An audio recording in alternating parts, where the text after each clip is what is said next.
The travel cloak, folded over the back of the chair and doubled as a blanket, told Harry that Hagrid had only just come in. Hagrid limped to the hearth and set a kettle on the fire. Harry's eyes drifted around the hut and stopped on a huge suit of armor standing near the table, clearly made for someone of Hagrid's proportions. It looked as if it had been crafted to fit him exactly. "What happened to you, Hagrid?" Harry asked, and then, spotting the armor, added, "What's this?" "Nothing, nothing," Hagrid blurted, but his face betrayed him. He forced a smile and went over to the table, picked up a letter and read it aloud, brightness returning to his voice. "Oh, this. It's a gift from John." He turned the armor slightly, admiring it. "Goblin made that." Ron's brow furrowed. "Were you attacked?" he asked, taking in Hagrid's battered look. Hagrid waved the question away. Hermione, however, wasn't fooled. She wanted Hagrid to see Madame Pomfrey, but Hagrid kept refusing. He took a thick slice of dragon meat from a plate and pressed it to his jaw. Dragon meat numbed the pain, he muttered, but he didn't like to make a fuss of it. Hermione's face hardened with a guess. "Did a giant hit you?" Hagrid's hand slipped from the meat, and he stared at her, astonished. "Who told you giant? Who did you talk to?" "We guessed," Hermione said. Harry and Ron nodded. After all, only something enormous could have left Hagrid like this. "Did you go to find giants, Hagrid?" Harry asked. Hagrid sighed, and once pride told them everything. Dumbledore had sent him to try to win the giants over. He and Madame Maxime had gone together. They hadn't used portkeys or obvious magic. They'd traveled in a way that wouldn't draw notice, even claiming they were bound for Beauxbatons before heading off from France to the giants' territory. They'd spent a month crossing mountains and valleys until they found them. At first it had seemed hopeful. They brought gifts, Hagrid said, and Gand tried to talk. Then the leader they first met was killed by another giant. The new leader was hostile and violent. Madame Maxime had to stand between Hagrid and whatever might have happened to him. Worse, they discovered the giants had been in contact with Death Eaters. Hagrid hid in a cave for days. In the end, they failed to sway the giants and left, humiliated and exhausted. The story gripped the trio, but questions remained. If Hagrid hadn't fought, why was he so battered? Hagrid kept insisting he hadn't been attacked, even as he continued to press the dragon meat to his face. He didn't want to say more. A sudden knock at the door made them freeze. They slid beneath the invisibility cloak and watched through the seam as the flap opened. A moment before, John had been outside Hagrid's hut, waiting. He'd watched Umbridge leave the clearing, waited until she turned away, then used a disillusionment charm to melt into the snow and slip past unnoticed. Now he knocked, and after a pause, Hagrid opened the door warily. When John stepped into the hut, Hagrid's face lit up. "John, I seen the gift you sent me." Inside, the air was suddenly colder. The three of them huddled beneath the cloak, clicked their teeth. Hermione wanted to step out, but Harry held her back with a look. He wanted to hear what John would say. It was payback, in a way, for John having eavesdropped on the DA at the pub. John didn't bother pretending he hadn't noticed the cloak. He glanced at the steaming mug Hagrid had just poured, and then at the slab of dragon meat Fang was nosing toward. His expression hardened. Hagrid began again, cheerfully recounting the trip, but as the story unfolded, John's face darkened. His voice was flat when he finally spoke. "Dumbledore sent you to find giants? Just like that?" "Yes," Hagrid said, gruff and open as ever. He hadn't noticed the chill in John's tone. The three under the cloak did. "Without proper precautions?" John asked. "You went without any real protection?" "We brought gifts," Hagrid protested. John's laugh was low and humorless. "Only gifts? What about your safety, Hagrid? What did Dumbledore give you to protect yourself? What did he give Madame Maxime?" Hagrid mumbled that they were fine. John's next words made him flinch. "Giants are brutal and savage. They were driven away for good reason, and now Death Eaters are in contact with them." He jabbed a finger at Hagrid's bruised face. "You're hurt. Dumbledore sent you on the most dangerous mission and didn't seem to care about your safety." A fog of anger seemed to pour off John. For a moment, Hagrid looked smaller, as if the hut itself had shuddered. John's hands tightened around his teacup. Steam rose from the rim, but as he pushed the cup toward Hagrid, the steam stilled. The surface of the tea frosted, a thin ring of rime crawling over the porcelain. The cup cracked with a sharp sound, the cracks spidering across the glaze. A darkness, like smoke, seemed to curl up from John for an instant. Hagrid stared, bewildered. He didn't know John like this. John had always been composed, measured. The sight of Hagrid's battered face must have hit him like a blow. Memories, fires, losses, things that had been kept carefully locked away, rose in John's voice. "Is every life worth so little to Dumbledore?" he demanded, grim and wounded. "Is that what he thinks?" "John?" Hagrid said, incredulous. "How can you say such a thing about Professor Dumbledore?" "You're my friend, Hagrid," John said, the words exploding out of him. "I won't see you sent into danger without so much as a plan." The hut trembled slightly, as if a heavy foot had fallen somewhere nearby. Hagrid tried to laugh it off. "I'm fine, John. Really." "No," John said, quieter now, but no less fierce. He turned his anger toward the idea of Dumbledore's choice. "Dumbledore sent you into a place where Death Eaters are making allies, and he offered you gifts and nothing more. That's complacency. That's dangerous." Something in the hut suddenly broke the spell. Harry could no longer stand it. He threw the cloak back over himself and his friends. "Dumbledore isn't complacent," he snapped. John's eyes flicked to the three figures revealing themselves, then back to Hagrid's face. "Prove it," he said coldly. "Look at him. He came back bloody and broken. He was left to fend for himself against a murderous giant and enemies who'd been looking for them. Dumbledore should have seen this coming." The words hung in the air, hard and heavy. Hagrid's hands trembled around the dragon meat. Ron looked from John to Dumbledore to Hagrid, torn between anger, fear, and confusion. Hermione's face had gone pale. The hut seemed smaller for a moment, packed tight with unspoken accusations. John didn't soften. He set his jaw and looked at Dumbledore's name as if it had become a blade. "Hagrid's injuries are proof enough," he said quietly, and the quiet made it worse. "We can't afford to be complacent about who our enemies are and who our allies pretend to be." Chapter 282, Harry's face flushed crimson at the retort. Hagrid, ignoring his own pain, kept repeating, "I wasn't beaten by them. I just, and then had trouble finishing the sentence. Something seemed to cross John and he faltered, at a loss for words. Hermione hurried over to steady Harry. "Dumbledore wouldn't harm Hagrid," she said. "I can't see that," John scoffed. "Dumbledore has never truly valued anyone else." Harry flared up. "Don't insult Dumbledore," he snapped. A dark aura swelled around John. His eyes narrowed into vertical slits, and he turned on Harry with a cold, predatory look. Harry felt it like a dementor closing in. His scar throbbed. "Enough," he cried. Hermione stepped between them. John closed his eyes. The dark aura sank back into him, and the hut stopped trembling. He took a long breath, and his voice came back steady. "I'll go find Dumbledore," he told Hagrid quietly. "Take care of yourself." Without another word, he left the hut. Harry, overtaken by pain, gave a choked scream and then fainted. Before he left, John had leaned down to where Zhou Wu had been waiting and instructed, "Drive away all the animals on the perimeter. Don't let Hagrid find any of them." John's control had frayed after seeing Hagrid hurt, but he still watched over Hagrid's return to teaching. Knowing Hagrid's taste for unusual creatures, he made sure there would be nothing dangerous for Hagrid to bring back. Harry was carried to the hospital wing. Madame Pomfrey insisted he only needed to lie down for a while. After nearly an hour, he came to. Professor McGonagall arrived shortly after, worried, and questioned the three of them. Hermione and Ron stumbled over their words until Harry hastily lied. "I'm fine. I fell out of bed and hit my head." McGonagall looked unconvinced, but left them to it. Back in the Gryffindor common room, Ron asked, why was John so upset about Hagrid?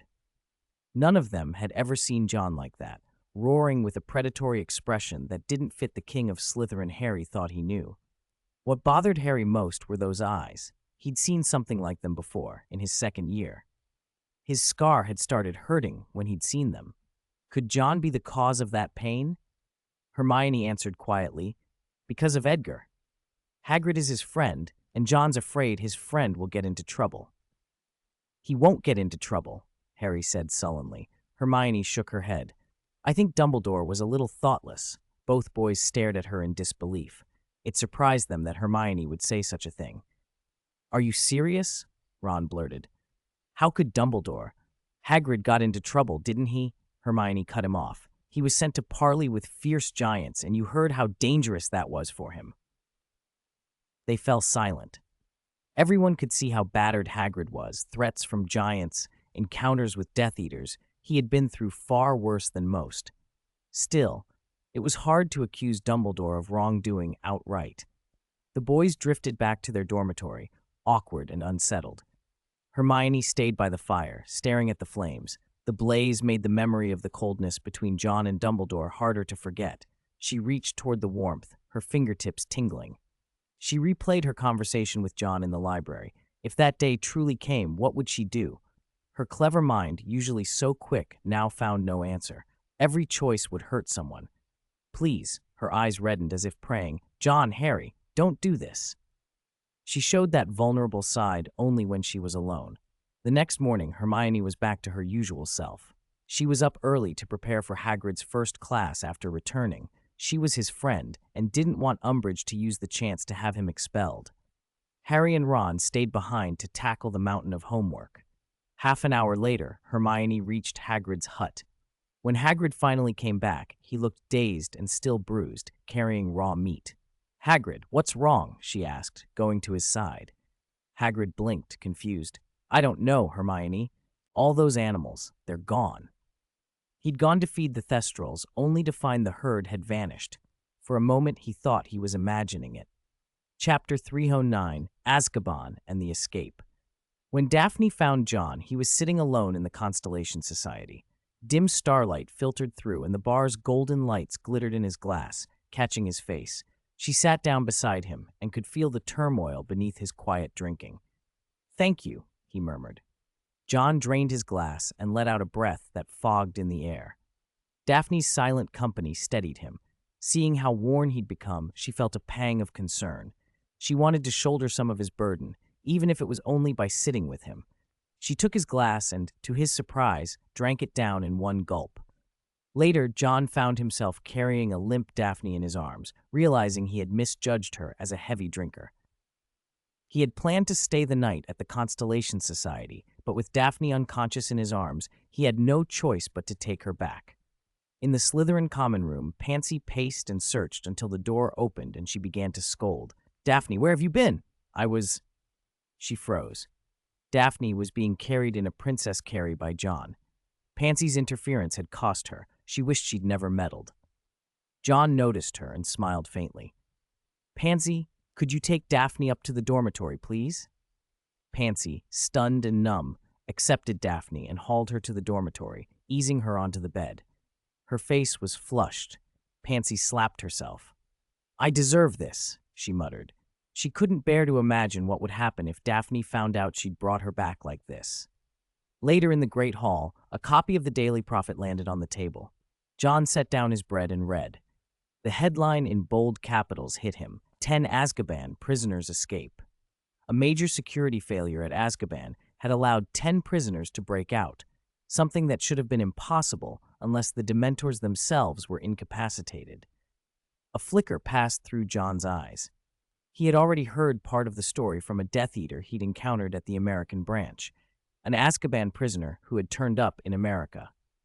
Under Veritaserum, the man had revealed the secret of that escape. Lord Voldemort had wanted a surprise army. He had conspired with the Dementors to create the illusion that 10 prisoners still languished in Azkaban. Attacking the American branch had been a clever diversion. John had been taken off guard, but a single oversight undid the plan. Their underestimation of the Ministry handed old Barty a weapon, a way to neutralize the Dementors. The Dementors had secretly cooperated with Voldemort, hoping to feed on greater delights. It had been a careful scheme, quiet collusion that would remain hidden unless Voldemort himself moved openly. The Ministry still needed the Dementors as Azkaban guards. As long as the arrangement stayed secret, their positions would be secure. All of that collapsed the moment Old Barty received the right intelligence. Old Barty had not acted immediately because he had been waiting for a replacement for the Dementors. As the owner of the Silver Hand Johnny store, John knew that the replacement had finally arrived on Old Barty's desk. If an alternative existed, why keep Dementors who were disloyal? This morning's edition of the Daily Prophet was meant to make that point. The Dementors' failures would cost them everything. John felt a burning gaze and turned to see a bright, beautiful face watching him. "Daphne?" he asked, puzzled. Daphne flushed and averted her eyes, a shy, almost maidenly motion that left John bewildered. He looked at Draco Malfoy, silently asking what was going on. Malfoy looked as baffled as John. When had Daphne ever behaved so coy? They had joked about being a cool couple. This was not the cute, coy Daphne anyone expected. Only Pansy knew how desperate Daphne had been. The previous night, after sending Daphne away, Pansy had watched her friend with blurry eyes cling to her sleeve and make a confession. Pansy had agreed, mostly to calm her, thinking Daphne would forget by morning. But Daphne had woken looking refreshed and radiant. Every strand of her hair seemed to glow with love. At that point, Pansy knew she was doomed. Daphne stole another glance at John, then leaned to whisper to her best friend, "You don't think my hair's messy, do you?" "No, no," Pansy replied weakly, resigned. If Daphne realized she had confessed to Pansy by mistake, would Pansy survive the embarrassment? Pansy's face betrayed nothing. She returned a blank, stunned look and hoped for the best. Astoria watched her sister stare at John repeatedly. Her expression screamed that there was a story. She looked at Pansy for confirmation. Pansy's gaze was vacant and pleading. Astoria said nothing aloud, but in her head she asked, "Is she in love?" Pansy's inner reply was a silent, "Save me." The two missed each other's signals entirely. Astoria thrilled that her sister had finally found courage, Pansy drowning in private panic. Hagrid began his first class for 5th years on Tuesday. The students came dressed warmly, bracing themselves for whatever Hagrid might haul out. He always produced bizarre creatures he swore were interesting. But judging by Hagrid's bruised, swollen face, some of them were already ready to bolt. What had beaten Hagrid up like that? Had he tangled with a giant? Most of them would rather count Porlock quills than face another of Hagrid's monsters. The trio whispered among themselves. Ron asked in a low voice, "What's Hagrid bringing out for class this time?" "I don't know," Hermione replied. "He said he couldn't find anything in the Forbidden Forest." She remembered his disappointed expression and felt a pang for him, though she knew it might be better this way. Hagrid himself didn't look particularly happy. Harry nodded at a pink-clad figure nearby. Umbridge clutched a record book, ready to tear into Hagrid's lesson at the first sign of trouble. Everyone braced for some terrifying beast. Instead, Hagrid produced a pile of Porlocks and hedgehogs. "Today we're learning how to tell Porlocks from hedgehogs," he announced with a hopeful grin. This was the best Hagrid could find. Jowu had driven off most of the forest animals, leaving only these small creatures. Hagrid had hoped to use thestrals at first, but they'd been scared off as well. The trio barely concealed their relief. Umbridge peered at the creatures with disdain, but grudgingly recorded a passing grade for Hagrid. The lesson seemed destined to be dull. Then, just as class was closing, Harry's eyes widened and Hagrid cried excitedly, "Look, look!" A young thestral was moving toward them from the edge of the trees. Hagrid's face lit up. He had thought thestrals were gone from the Forbidden Forest. Harry realized with a jolt that Hagrid could see the strange horse just like he could. Hagrid's excitement overflowed. At last, a lesson that wasn't boring. "Who can see it?" he yelled. Chapter: The Ministry of Magic and the Dismissal of the Dementors. Old Barty's moment had come. The prison break provided the perfect pretext to act. When Tang Mi led the Alchemist Workshop's white-robed team into the ministry, Barty knew his last worry had been removed. Tang Mi smiled and said, "Minister Crouch, the equipment the ministry ordered is complete. Our workshop team will install it." Old Barty picked up a small circular device from the desk, examined it, and asked gravely, "Can it really work?" "Please trust the Silverhand Johnny store," Tang Mi replied politely. "We don't exaggerate." Barty scrutinized his former subordinate, then nodded. "I believe Mr. Silverhand won't disappoint me." He turned the ring in his hand, and for the first time in a long while, a smile softened his rigid features. That day, the ministry held a press conference. The Daily Prophet's editor, Rita Skeeter, published a scathing piece about Azkaban. "This is not the first time Dementors have allowed prisoners to escape," she wrote. "Sirius Black and Peter Pettigrew's escapes should have been warnings. This latest mass break is a stain on the ministry. Minister Barty Crouch has serious concerns about Dementors appearing too near Muggle-populated areas. Due to their dereliction of duty, the Dementors will be dismissed by the Ministry of Magic. Old Barty wanted those creatures gone, and more than half the wizarding public applauded. Skeptics warned that Dementors had a unique and sometimes necessary role in the ministry. Old Barty, however, stood firm. Even before the full truth about Voldemort was public, he understood what the escape of Death Eaters meant. Could they afford to keep a group of potential traitors in place? He would not risk it. He personally led a contingent to Azkaban. Pierce had already made preparations. Aurors were mobilized at once. Stepping onto the cold, salt-sprayed rock, Pierce announced the Ministry's order with authority. The Dementors are hereby dismissed, effective immediately. The Dementors reacted with fury. Pierce had no plans for negotiation. He stepped aside and let the Aurors move in. A dozen Patronuses streamed at the Dementors, driving them away. Tang Mi's alchemists followed, each carrying a receiver-like device intended for installation in every Azkaban cell. If Dementors interfered, the security team would handle them. Inside Azkaban, the Dementors were corralled and temporarily controlled. Every prisoner was fitted with a circular device, worn around the neck. One prisoner, seeing an alchemist's wand, lunged, grabbed it, and held the man hostage with a savage grin. "Don't come any closer, or I'll kill him," the prisoner shouted, feigning bravado. Tang Mi's expression remained calm. He shrugged slightly and said casually, "Then go ahead." The alchemists froze. They watched the prisoner with a detached air, as if watching a poorly acted scene. The man hesitated, stunned by their lack of alarm, then screamed, "I mean it! Get away, or I'll kill him!" Pierce's face darkened. He had not expected trouble and was reluctant to risk the alchemist's life. For a tense moment, the cell held its breath, waiting to see who would move first. Chapter 284. Tang Mi remained calm and raised a single, very polite hand to signal that the man could continue. In Azkaban, there was never a shortage of ruthless characters. The prisoner hardened his features, aimed his wand at Tang Mi's head, and shouted, "Reducto!" Tang Mi simply picked at his ear as if bored. The spell fizzled harmlessly. The prisoner shouted again, unwilling to give up, but the result was the same. An aura fired a stupefy, and the man collapsed. Tang Mi explained, unhurried. The magic loop absorbs the caster's internal magic and builds a transmission structure to draw it out. He pointed to the receivers already installed and smiled. Their magic is channeled into the magic furnace and used to power the She series. From now on, aura equipment can be recharged with the magic transmitted from Azkaban. Pierce's eyes lit up. Maintaining aura equipment was a massive expense. With a magic furnace, the Ministry could save a fortune. It was a political triumph handed to them on a silver platter. Pierce watched as Azkaban's prisoners were fitted with magic loops like portable power sources. Tang Mi took advantage of the moment to promote another device. "These are our newly developed bracelets," he said. "They can temporarily curb the flow of magic within a wizard's body." Azkaban changed in a way that felt seismic. By the time old Barty arrived, every prisoner had a magic loop.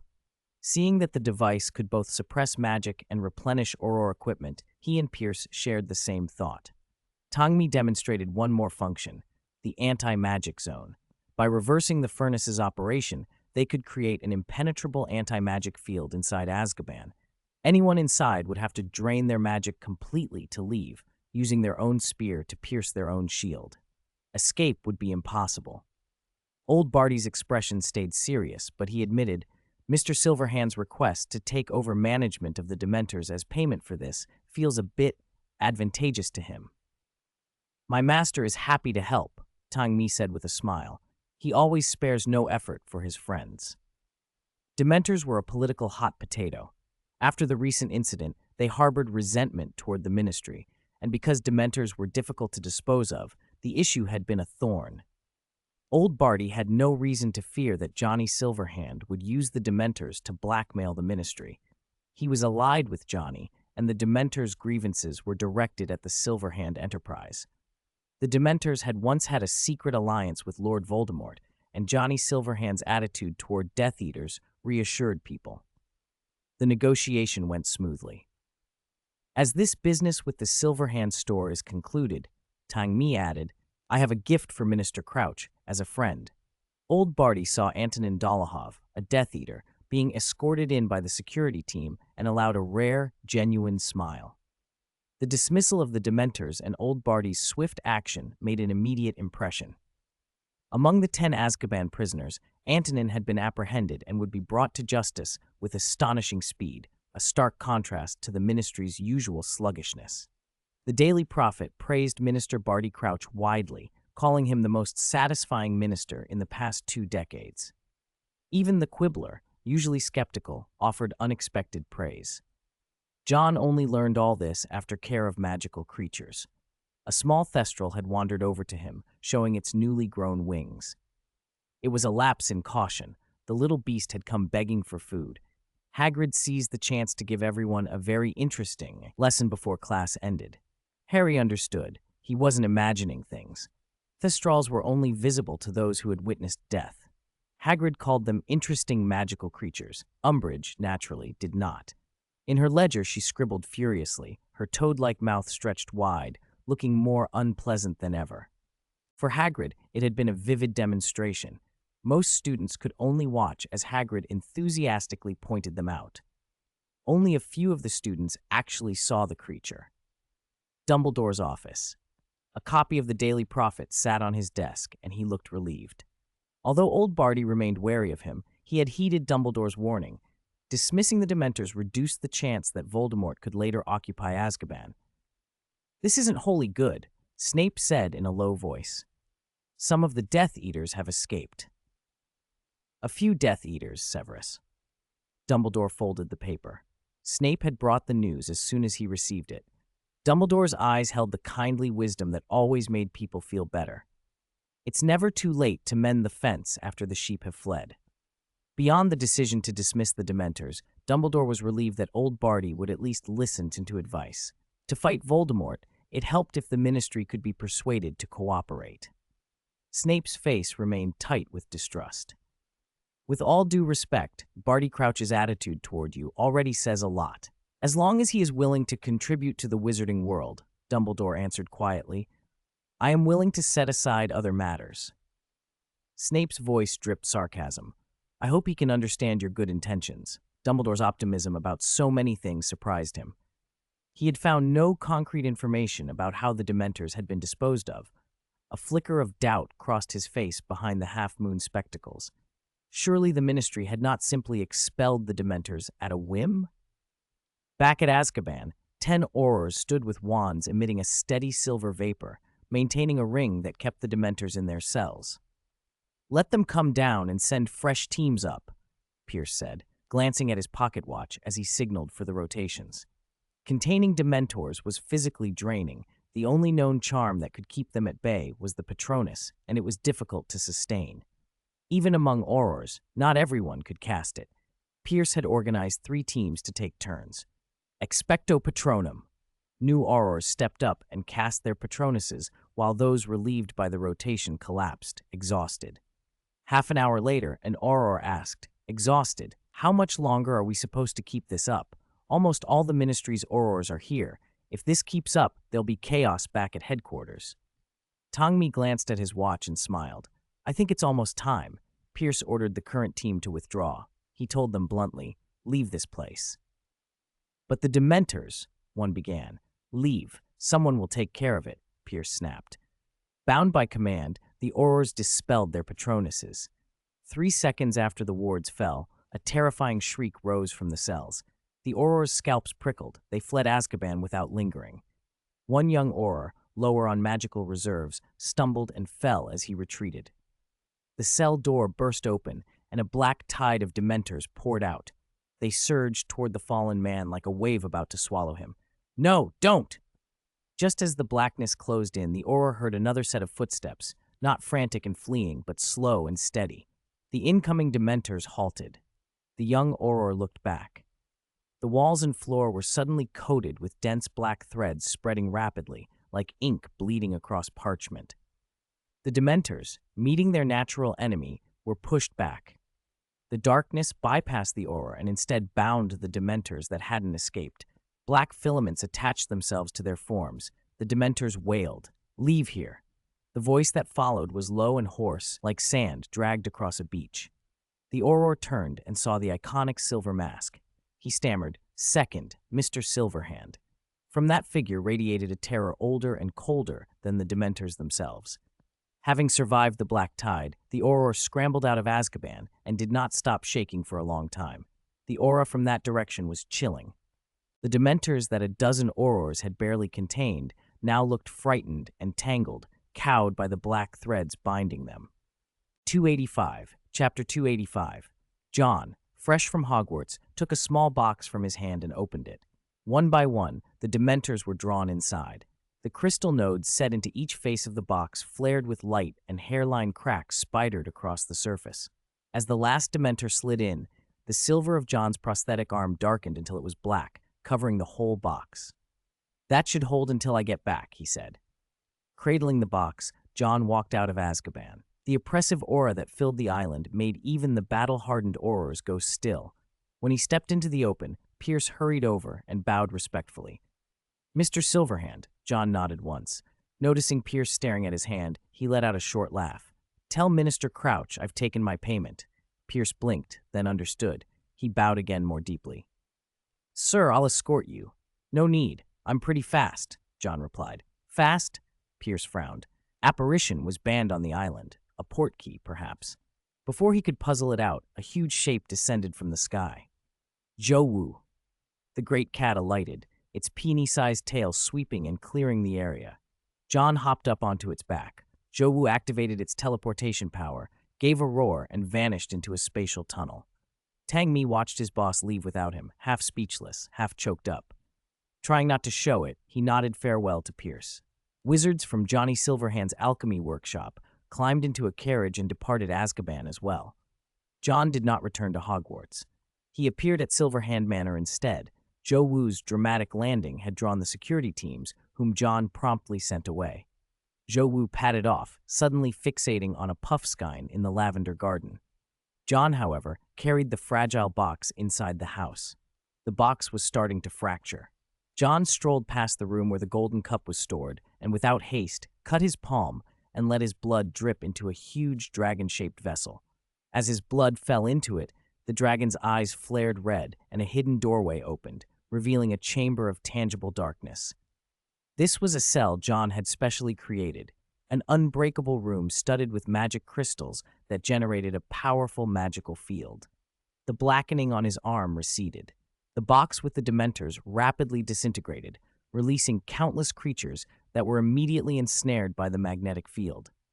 The darkness inside the chamber turned into viscous, black threads. Any Dementor they touched was slowly dissolved, its form unweaving until it became a soul-like essence, which the threads dragged into a watery black maw and absorbed. The Dementors shrieked in panic as they were consumed. John watched from the doorway as the giant dragon vessel spat out a condensed soul into its container, then another. He had left a soul-eating curse in the room to continuously refine the Dementors into souls. With this mechanism in place, he could harvest souls without having to do it personally. Satisfied, he closed the dragon container and turned to leave, but paused to glance at the Horcrux golden cup trapped inside. A flash of thoughtfulness and surprise passed over his face. Chapter 312, New Prison and Ministry of Magic Consultant. Not everyone approved of the decision to dismiss the Dementors. Many were waiting to see how the Ministry of Magic would fill the security vacuum. Those who understood the Ministry's finances knew how precarious things were. Dementors had been Azkaban's free custodians. Their presence deterred prisoners and cost the Ministry nothing. With the Dementors gone, Azkaban would have to be guarded by mortal staff. Once the prisoners regained vitality, they would be a significantly more complicated problem. The Ministry would need many more personnel, and its expenditures would rise sharply. An alarming prospect when, after Old Barty's last reorganization, some departments were still catching up on overdue wages. Although those arrears had been dispersed, the Ministry's books remained tight and were unlikely to improve meaningfully until at least next year. Those in the Ministry were distracted. Minister Crouch dismissing the Dementors. "This is only the beginning, right?" One woman in glasses fretted, fearing further downsizing. Your position is more important than mine, sniffed a logistics clerk, convinced their department would be first on the chopping block. Even the usually solemn safety inspector looked uneasy, as if he might soon find a pink slip on his desk. Green flames burst in the fireplace and old Barty emerged. Most of the staff straightened into their best professional masks. "Minister Crouch, Dumbledore is waiting in your office," the safety inspector reported, with a fawning smile. Barty paused, then nodded grimly. In the lift, he encountered Percy, who hesitated before speaking. "Minister Crouch, about the new guards for Azkaban?" "That's already been settled," old Barty said, his tone easing when he addressed the loyal junior official. "And there's a better solution for the finances." Percy's face brightened. When the lift reached the minister's office, he stepped out, flushed with relief. "I'll tell them not to worry, sir." Old Barty gave a curt nod. In the ministerial office, Dumbledore, who hadn't been in the public eye for some time, sat waiting. "Dumbledore," old Barty greeted. "Minister Crouch," Dumbledore replied. Their meeting was oddly relaxed. Barty seemed to appreciate Dumbledore's measured calm. As long as Dumbledore wasn't trying to reclaim authority, Barty was willing to show respect to the white magic figurehead of the wizarding world. After some preliminary conversation, Dumbledore brought up the matter of the Dementors. "Minister, how do you plan to handle them now? Even without Azkaban, Dementors are dangerous." Old Barty's reply was short. "I believe Mr. Silverhand will handle them." "Johnny Silverhand?" Dumbledore was taken aback. "How?" Before the question finished, a knock came from the anteroom. "Minister Crouch, the reporters are here." What followed was no private briefing, but a full-blown press conference, one of two big events in a single day. Cameras flashed. Rita Skeeter, sharp-tongued as ever, wasted no time. "Minister Crouch, dismissing the Dementors. Was that too hasty? What will you do once they're gone?" Old Barty had donned formal robes and spoke with solemn gravitas. "Investigations found significant violations by the Dementors that seriously endangered wizarding safety. To secure Azkaban and protect the world, I made the decision to remove them. And for what comes next, trust the Ministry," he continued. "We have re-equipped Azkaban. In addition to existing measures, we've introduced a new system, the magic recirculation, which is even more effective than Dementors." Rita snapped back. "Save money? Specifically where?" Old Barty answered methodically. "Our equipment and its maintenance are expensive. The magic recirculation concentrates and recycles absorbed magic to replenish equipment, drastically reducing maintenance costs." He looked into the cameras and for the first time the day smiled.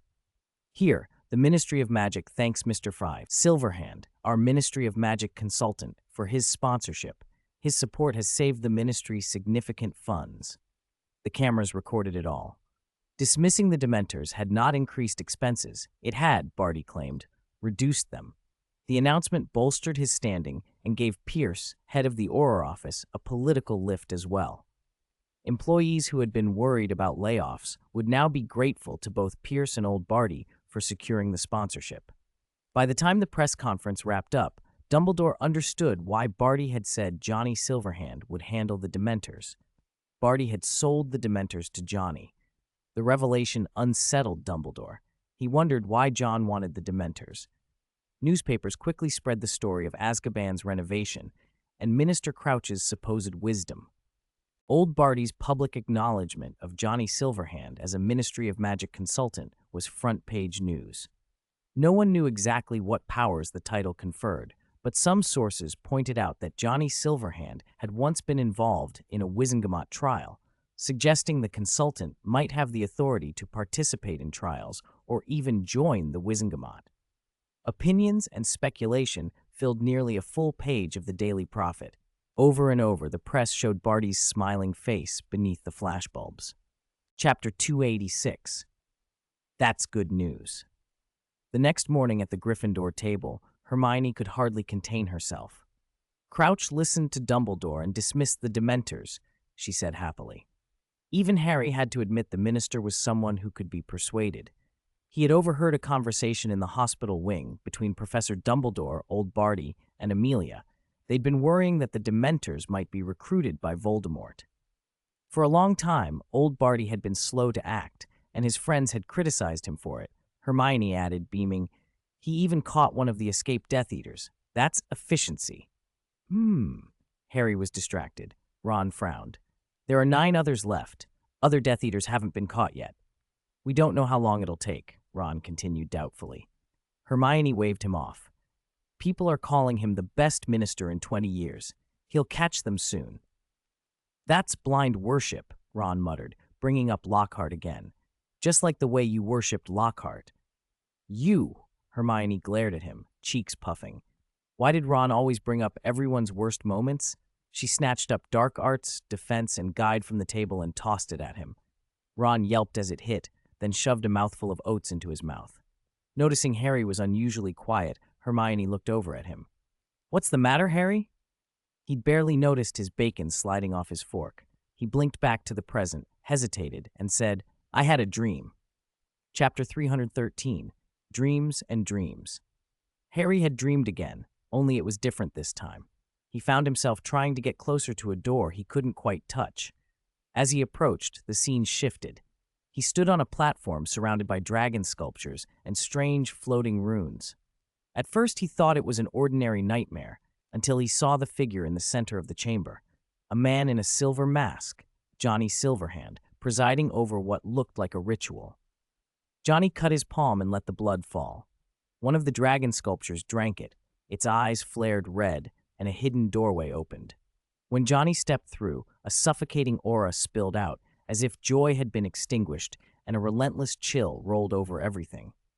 Harry felt trapped, as if he were folded up and sealed inside a glass dome, unable to stretch or move, only to curl inward. He tried to wake himself, but couldn't. Johnny came out of the room, and a cacophony of screaming burst from within. The screams clawed at Harry's sanity. His head throbbed so fiercely he felt it would split. The door slammed shut. For a moment, Harry thought it was over, but Johnny paused by the threshold, turned, and looked back. Those eyes, at first confused, then narrowing into vertical, slit-like pupils, sent a terror so sharp through Harry that his scar burned. He jolted awake, sitting bolt upright, sweat matting his hair. What's wrong? Ron mumbled, half asleep. Nothing, Harry lied. Cold sweat clung to him. He peered out at the faint dawnlight, breathing fast to steady himself. For a second he thought of his reflection in the window, his face gone pale, drawn as if he'd been ill. Then, shockingly, the pupils in the glass seemed to narrow into slits. He blinked hard and rubbed his eyes. When he looked again, they were normal. The instant of horror lasted until daylight finally chased the last of it away. Back in the great hall, Hermione and Ron stared at him with concern. Are you all right? Ron asked. Hermione said, We should tell Professor Dumbledore. Harry balked like a sulking teen. No, he's busy avoiding me. She was exasperated. Why wouldn't he listen? But the conversation dropped as classes began and the day pressed on. After lessons, John walked into the Forbidden Forest. He fed the Zhou-Wu, rubbing its broad head and laughing. You've helped me a lot. The Zhou-Wu set a large furball down and watched him expectantly. Grateful for the creature's help the day before, John indulged it. One person and one animal left prints in the fresh snow. Tom padded over and tried to pick up the furball. It was larger than he was, with his dog-like jaws. After a while, the Zhou-Wu seemed satisfied and ran deeper into the forest. John heard centaurs running and frowned. Centaurs and the Zhou-Wu shouldn't be in conflict. He hadn't harmed the centaurs when he had driven the other forest creatures away. He watched centaurs moving through the trees, including Firenze, whom he recognized. Is something going on in the forest? He wondered as they raced deeper. Back at Hagrid's hut, John used magic to move raw meat into the pen for the Thestrals and watched them feed for an hour. When Hagrid finally emerged, he looked as if he'd just come out of the forest. There was blood on his face. John stared. The Thestrals' chewing finally caught Hagrid's attention. John, Hagrid said quickly, covering his face as if to hide the wounds. What are you still doing here? I'm feeding the Thestrals, John replied. Are you hurt? No, Hagrid stammered. I just fell in the Forbidden Forest. The excuse was clumsy. Rocks don't usually gouge a man's skin like that. John fixed Hagrid with a steady look. I won't ask what happened, Hagrid, he said lowly, but promise me nothing will go wrong. I promise. Hagrid nodded like a guilty child, afraid John might do something he couldn't stop. After bidding Hagrid goodbye, John went on to the Constellation Society for an appointment. Someone inside was already looking through cabinets for bottles of Constellation. "The one on the left," John said, and the chair beside him scampered like a little animal and tugged itself to the cabinet. The person pulled the left door open to reveal vials glowing with golden light. "I remember there being less than 3 bottles the last time. But now there were at least 10. He took one down and uncorked it. A cup materialized on the table, and the golden liquid poured itself in. 2 cups appeared, one set in front of John. The golden light revealed the other man's face. It was Percy, older and less boyish than at school. John smiled. "Good news, then?" Percy agreed, savoring a sip. "Minister Crouch is being called the best minister in 20 years. He's achieved far more than Fudge ever did." In less than half a year, old Barty had accomplished what Fudge couldn't in years. Percy continued quietly. Professor Dumbledore went to see Minister Crouch.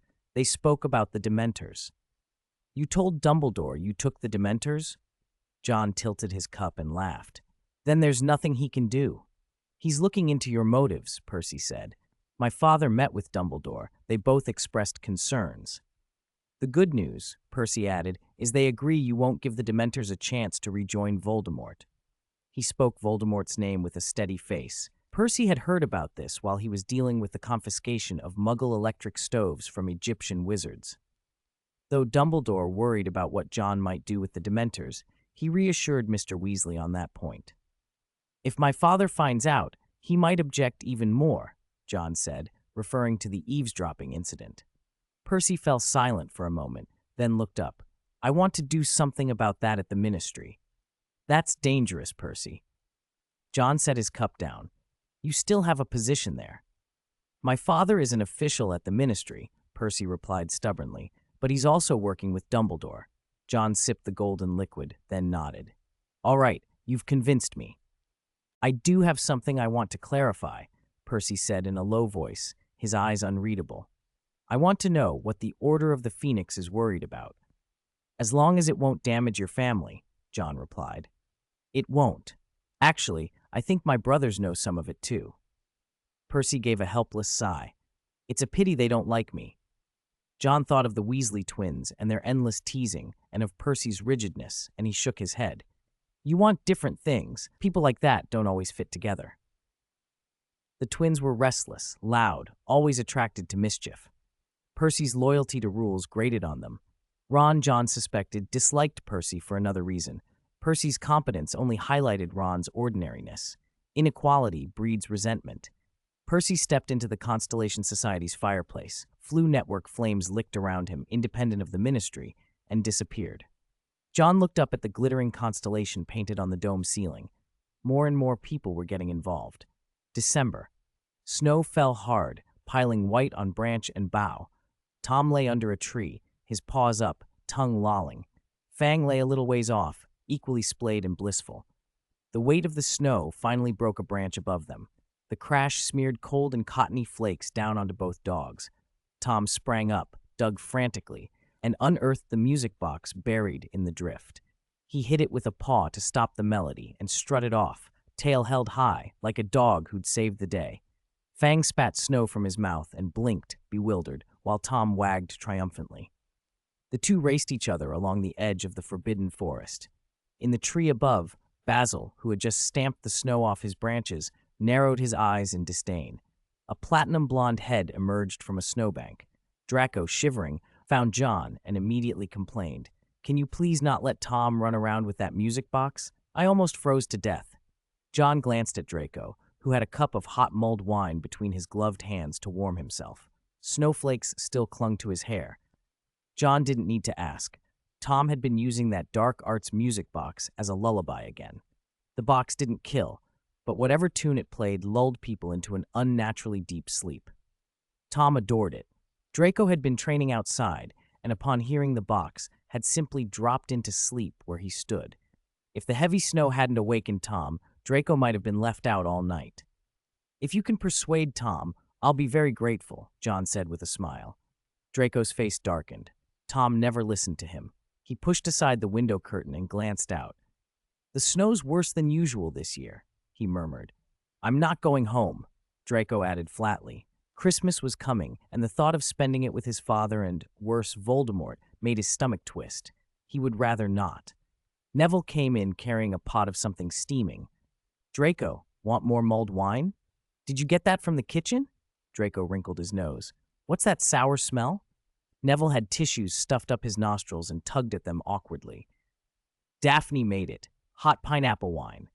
Pineapple wine? John and Draco both frowned. Draco leaned in and sniffed. The sharp sour hit his nostrils and his legs buckled. He collapsed backward with a strangled cry. Get it away! Take it away! Daphne bustled over, spoon in hand, eager to serve. It's nice and warm. John stood and, with mock alarm, placed his hand on Draco's arm. Forgive me, Draco. Draco's body had been cooling for a while. With John's touch, he tensed and went almost rigid. John straightened and put on an expression of concern. Oh no! Draco has frozen unconscious. We need hot drinks! Daphne hustled forward with her pot of hot pineapple wine. Neville watched with a pained face as she tipped the steaming liquid into Draco's mouth. Draco, who had struggled at first, went limp and then gradually warmed. When he opened his eyes, he lunged for John, fists up, but John beat him to it with a light reprimand and a shove that sent Draco sprawling into the snow. Draco sat there, rubbing his sore ribs and wondering why his life was suddenly so full of indignities.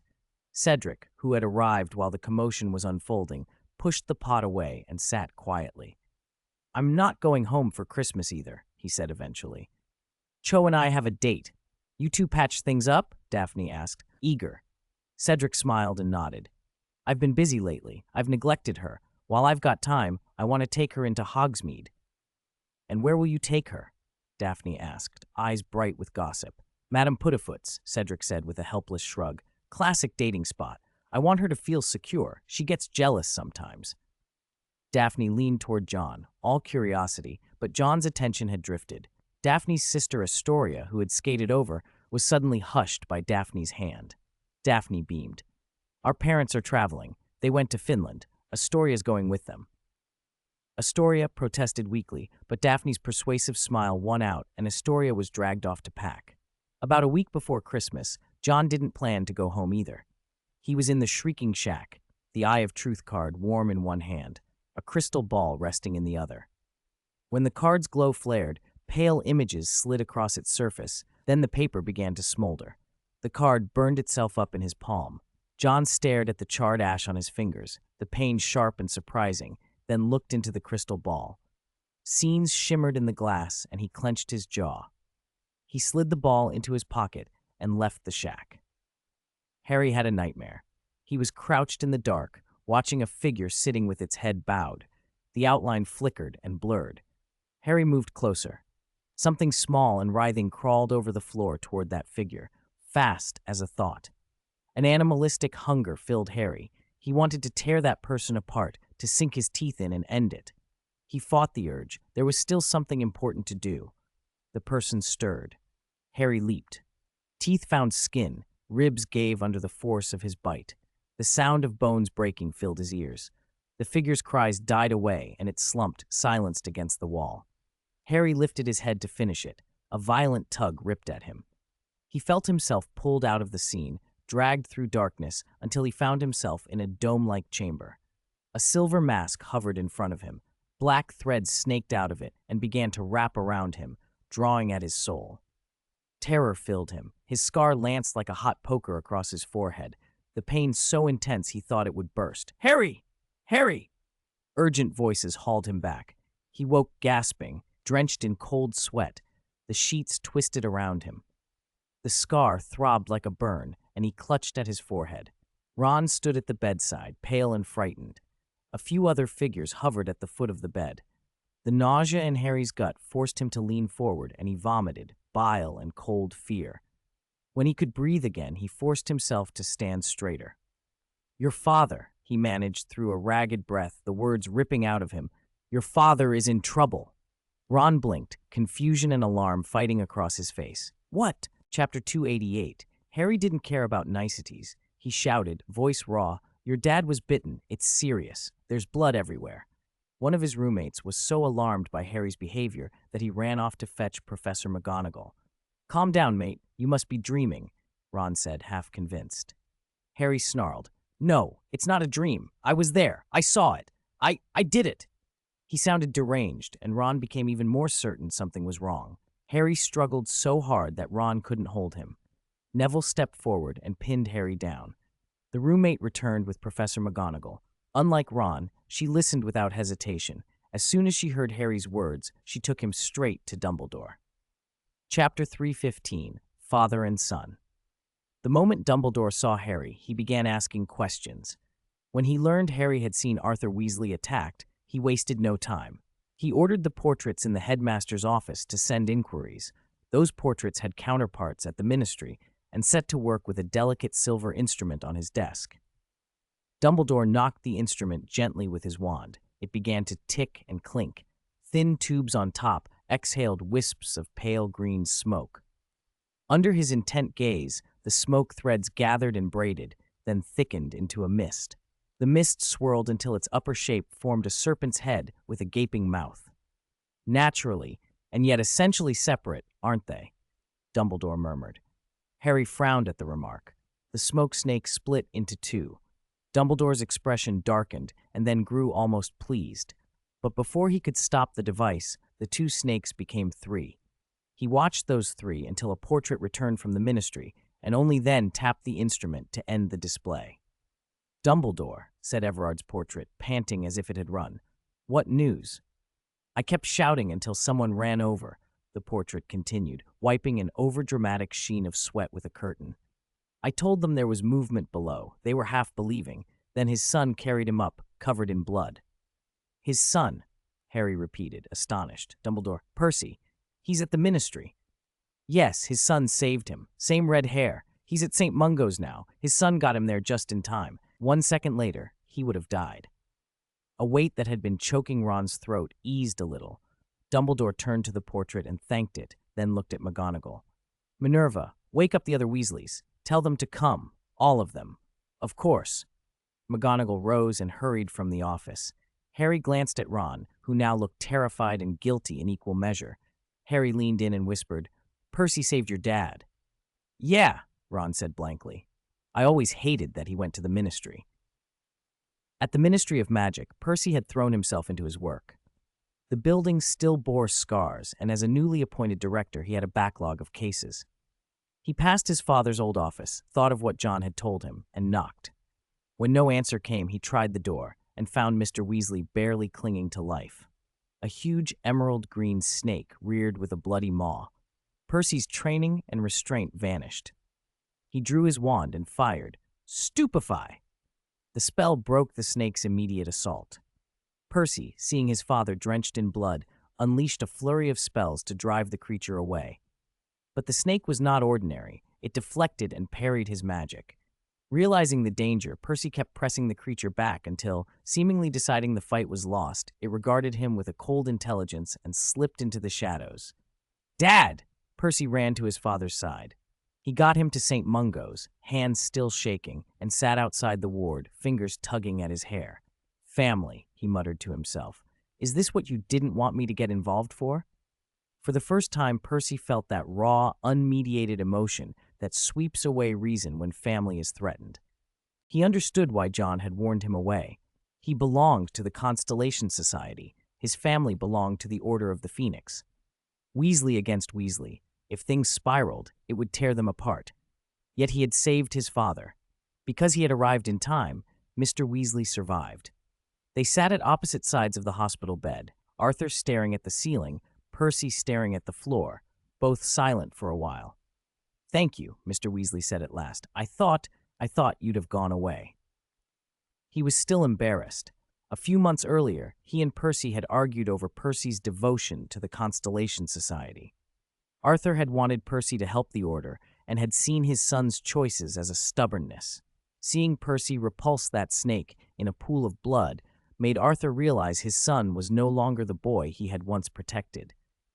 I need to ask you something, Percy said, picking at a dried blood stain on his sleeve. Did Dumbledore send you there? Go there, Percy answered after a beat. The Department of Mysteries. Sorry, Percy, Mr. Weasley sighed. I can't tell you why. You nearly died, Percy snapped. Why were you in the Department of Mysteries? That's not your job. If Dumbledore wants something from inside, he can fetch it himself, Percy shot back. Why send you?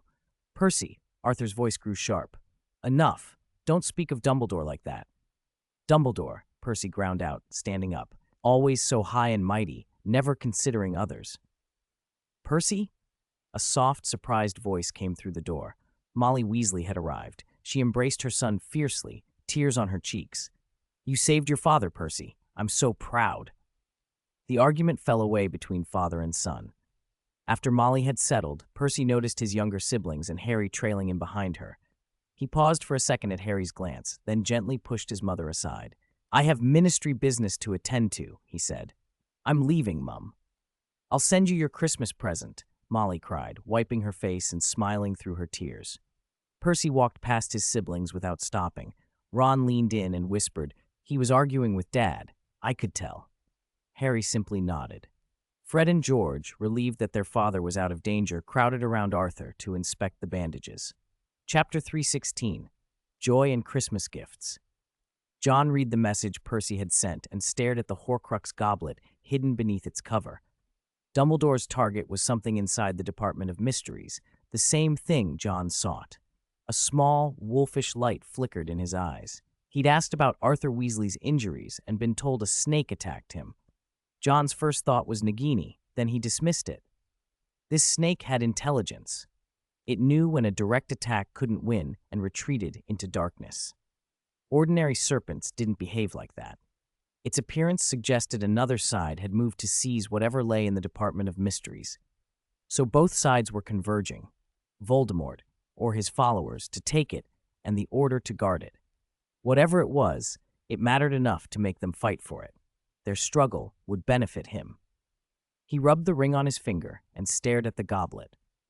The Horcrux had reacted the last time. It had seemed watchful. Had Voldemort sensed it, or had John's attempt to extract the soul last time put it on alert? Either way, the goblet needed tighter security. Midnight chimed. Christmas had arrived. John walked out onto the balcony of Silverhand Manor. Guards on patrol called a cheerful Merry Christmas as they passed by, and John returned the sentiment, almost softly. Outside, dozens of hippogriffs flew by, hauling bundles of gifts toward Nocturne Alley. Fireworks burst and carolers sang. The night looked festive. Back at Hogwarts, Dumbledore did not leave his office. He sat watching the silver instrument, expression taut with thought. If the boy wasn't lying, he murmured to himself, turning the words over like a troubling piece of music. You will know what that means. Chapter 289. Phineas Nigellus Black, the most unpopular headmaster ever to hang in the portraits, spoke up. Dumbledore blinked, coming back to himself. You mean the third dream? Harry had had 3 dreams in total. The first was nothing more than the stirrings of adolescence. The second had been the attack on Arthur Weasley, and the third, the strangest of them all, had felt like being pulled between 2 competing visions. You know the identity of that silver mask? Phineas said, a touch of smugness in his voice. He's extraordinarily proud. His appearance means he has a connection to that person, Dumbledore replied thoughtfully. I think I know who it is, and that pleases me, he added, the crescent of his spectacles catching the light. He's still walking a path that hasn't strayed. He's gained something, much like that time in Harry's second year. The diary destroyed in Harry's second year still lay in a drawer, obliterated by John and Harry themselves. Dumbledore felt it was time to speak with John. Not Johnny Silverhand, but John Wick. John had returned to Hogwarts to find his room piled high with gifts. It was almost routine now. He went through them with mild disinterest. Fleur's present was a bottle of perfume, meant for a woman, which left him puzzled. Malfoy had sent a broom maintenance kit. Cedric, convinced John liked small handbags, had sent him a new one, alarming to John because it was obviously a woman's. Astoria's gift was a photograph of herself crying in Finland. It looked as if the Greengrasses had been on a rushed trip. Mrs. Greengrass seemed delighted by something, Mr. Greengrass less so. Daphne had given him a handmade-looking pen, the style reminding John of his own early work. As he unwrapped each item, a frown formed. My uncle didn't send anything? He muttered. This year his uncle had sent no gift at all. It seemed like he was waiting for an answer from John instead. Face your own lineage, John thought, and shoved the thought away. Malfoy knocked on his door soon after. There wasn't much to say, just logistics and plans. Goyle and Crabbe hadn't returned. They'd been given a job, and true to form, didn't come back until it was done. Pansy arrived breathlessly, as if someone were on her heels. Even the presence of her boyfriend at the castle for Christmas hadn't calmed her nerves. The school seemed quieter than usual, perhaps because the Weasley family was elsewhere this year. John left the castle and slipped into the Black Lake.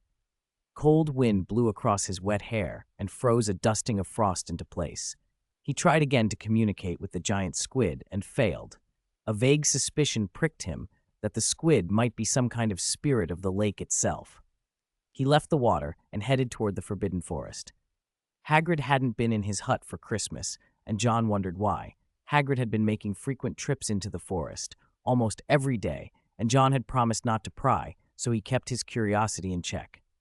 After feeding Jowu, his animal companion, he set off for Hogsmeade. Daphne had, on a whim, invited him to a tea house. At the castle gate, he found Daphne, graceful and expectant. On the walk to Hogsmeade, they ran into Cedric with Cho Chang, hand in hand, very much the picture of a young couple, and Daphne looked at her own hand, as if trying to decide what to do. "Neville," John called as Longbottom came over with his parents in tow. "Merry Christmas." Neville waved excitedly. "My parents wanted to spend Christmas in Hogsmeade, so we're staying here," he said, then lowered his voice. "Harry dreamed that Ron's father was attacked." Harry said. Neville faltered. "That he attacked Ron's dad." John nodded. It made sense in the way only a Horcrux could twist things. As Voldemort's seventh Horcrux, Harry was unique, never under Voldemort's direct control, but still touched by him in subtle ways.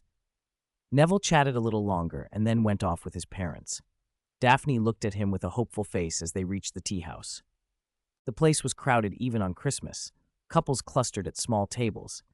Daphne drew in a breath, clearly about to take his hand, when John stiffened. A black owl drifted down from the sky and dropped a letter into his hand. Daphne's smile faltered. John unfolded the letter, then forced a smile back at her. "I'm afraid I can't stay," he said. "It's okay," she managed. "I just wanted to come and see." He hesitated, then took a small package from his handbag. "This is for you. Merry Christmas," he said, and placed it in her palm. Daphne's disappointment melted into delight. She didn't notice the curious, perhaps amused glances from Cho and Cedric behind her as John stepped away and left. There was a reason he had rushed off. The Death Eaters had made a move. It had been a long time since the American branch had seen direct action, and this strike had been in Nocturne Alley. The security team had tracked down signs of Death Eater activity and presented photos of the suspects, out of touch with the times, almost comically. One of them clearly thought Nocturne Alley was still what it had been years ago. John apparated to his office.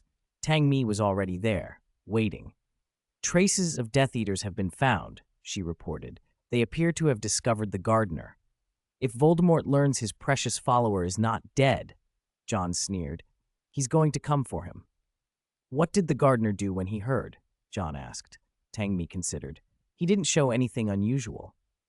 John had once planted a seed in Barty Crouch Jr.'s mind, and Voldemort's long absence from active hunting had let that seed spread. Seeing the Death Eaters in Nocturne Alley hadn't shaken the man the way one might expect. "They won't act openly," John said. "We can make them." The Death Eaters were like rats in a sewer now. They couldn't bear the light. They wouldn't dare to remove Barty openly. They would try to spirit him away in secret. John had waited a long time for exactly that. The only question was whether Voldemort would come in person. Barty was too valuable. Not just as a fighter, but as old Barty Crouch's son. Barty Crouch Sr. held immense power as Minister for Magic. Using his son as leverage would be a devastating threat. "Put out a bounty, double the usual price," John ordered, summoning the Star Disciples. If Voldemort showed his face, he'd meet a force he could not ignore. If not, then whatever seed John had planted might finally take full effect. He considered informing the Order of the Phoenix, but dismissed the idea in under 3 seconds. A premature confrontation in Nocturne Alley could make Voldemort change his hiding place. Johnny Silverhand's disputes with Dumbledore had already given Voldemort room to maneuver. "I'm going to the garden," John told Tangmi. "Want to come?" She glanced at the time, expression unchanged. "Can I refuse?" she replied dryly. She had an appointment with Oz, and time was nearly up. She resented how the Death Eaters chose their moments. Nocturne Alley, tonight, was full of flowers, blooms from every season gathered under a strange, cold sky. Chapter 317, The Garden and the Game. Chapter 290. In the garden, there was a gardener whose name no one knew. His daily work was pruning and fertilizing. Snow fell on the branches, but it could not fall into the garden. Against the white expanse of Nocturne Alley, the colors of the plants were unnaturally vivid. The gardener watched an unearthed bone for a moment, took a small shovel from his belt, and reburied it. There was only one gardener in the vast garden. The shopkeepers had argued over who he might be and came away with nothing.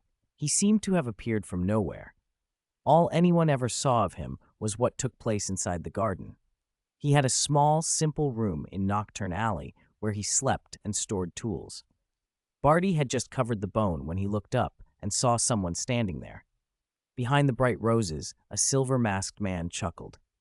"You look pleased with yourself," he said. Barty ignored him, picked up the shovel, and took a step toward the door. "Lord Voldemort knows you're here." Those words stopped him. The name of the man he worshipped, his true father, made his stalled heart beat again. The masked man walked through the roses. The plants bent and parted to create a path for him. "Tonight," he said, "you may get your freedom back." The man, John, moved closer and, teasing, added, "Let's play a game." He plucked a pale pink rose and held it up, taking his time as if admiring it. Barty glared from under his hat. "What game?" "We'll see whether you can leave this garden," John said. He snapped his fingers, stepped in front of Barty, slipped the rose into Barty's chest pocket, and spoke casually. "If you walk out of this garden, I will return your charms. If you don't," John tapped the rose against his gloved palm. "If you lose, you'll have to call the old Barty father again." Hatred flamed in Barty's eyes. He shoved the shovel into the soil and shouted, "Absolutely impossible." John was unhurried. "Afraid the great dark lord you worship can't save you? Or do you think you've been abandoned?" Barty's hands shook. He looked away, tried to steady himself, and threw the shovel onto the ground. John raised a hand. The dirty shovel slid into his palm. With a flick of his wrist, he brushed the dirt off and handed it back. "Accept the game," he said, "or admit Lord Voldemort's failure." Barty's face contorted. He stood like an animal at bay, panting and wide-eyed. After a long struggle with himself, he took the shovel. Taking it meant he accepted the terms. The corner of John's mouth under the mask twitched. Old Barty would be grateful. John was qualified as a partner and as a dealer of games. As Barty left, Tangmi pushed through the rose bushes and got a few thorns in her sleeve. "What shall we do?" she asked. "Weapons," John said. "Many weapons." He tilted his head. The shadow of the mask made his voice low and hoarse. "Let's start the game." Who was the wizarding world's #1 arms manufacturer? 5 years ago, the answer might have been Ollivander or one of the other wand makers. Now the only answer anyone gave was Silverhand Johnny. His Of series was the Ministry's designated supplier. If you wanted a legal replacement for your charms, you went to Ollivander. If you wanted unregistered charms, no questions asked, you went to Silverhand Johnny. A single set of basic equipment for a competent aura cost 1,000 galleons at retail and tripled on the black market. Even so, those goods were coveted and almost impossible to obtain. Beyond the basic kit sat the advanced Of series, even more dangerous and expensive. Tonight, the security team he had outfitted was decked out to the teeth. They lay in wait in every corner of the garden, some in camouflage among the flowers and hedges, others watching from a distance. Fingerman Ox's eyes were hungry for blood. He jiggled his leg and muttered, "Hurry up, come out, little animals." Executioner said nothing, simply keeping his hook ready.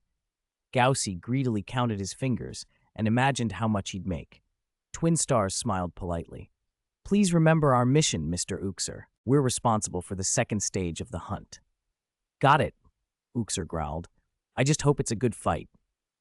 Star Disciples readied themselves nearby. John stood in the office, a cramped, brass-lit room stacked with blueprints and boxed equipment, and turned a page in a book. As the sun sank, the daytime shops of Nocturne Alley closed their shutters and windows, as if they, too, understood a bloody night was coming.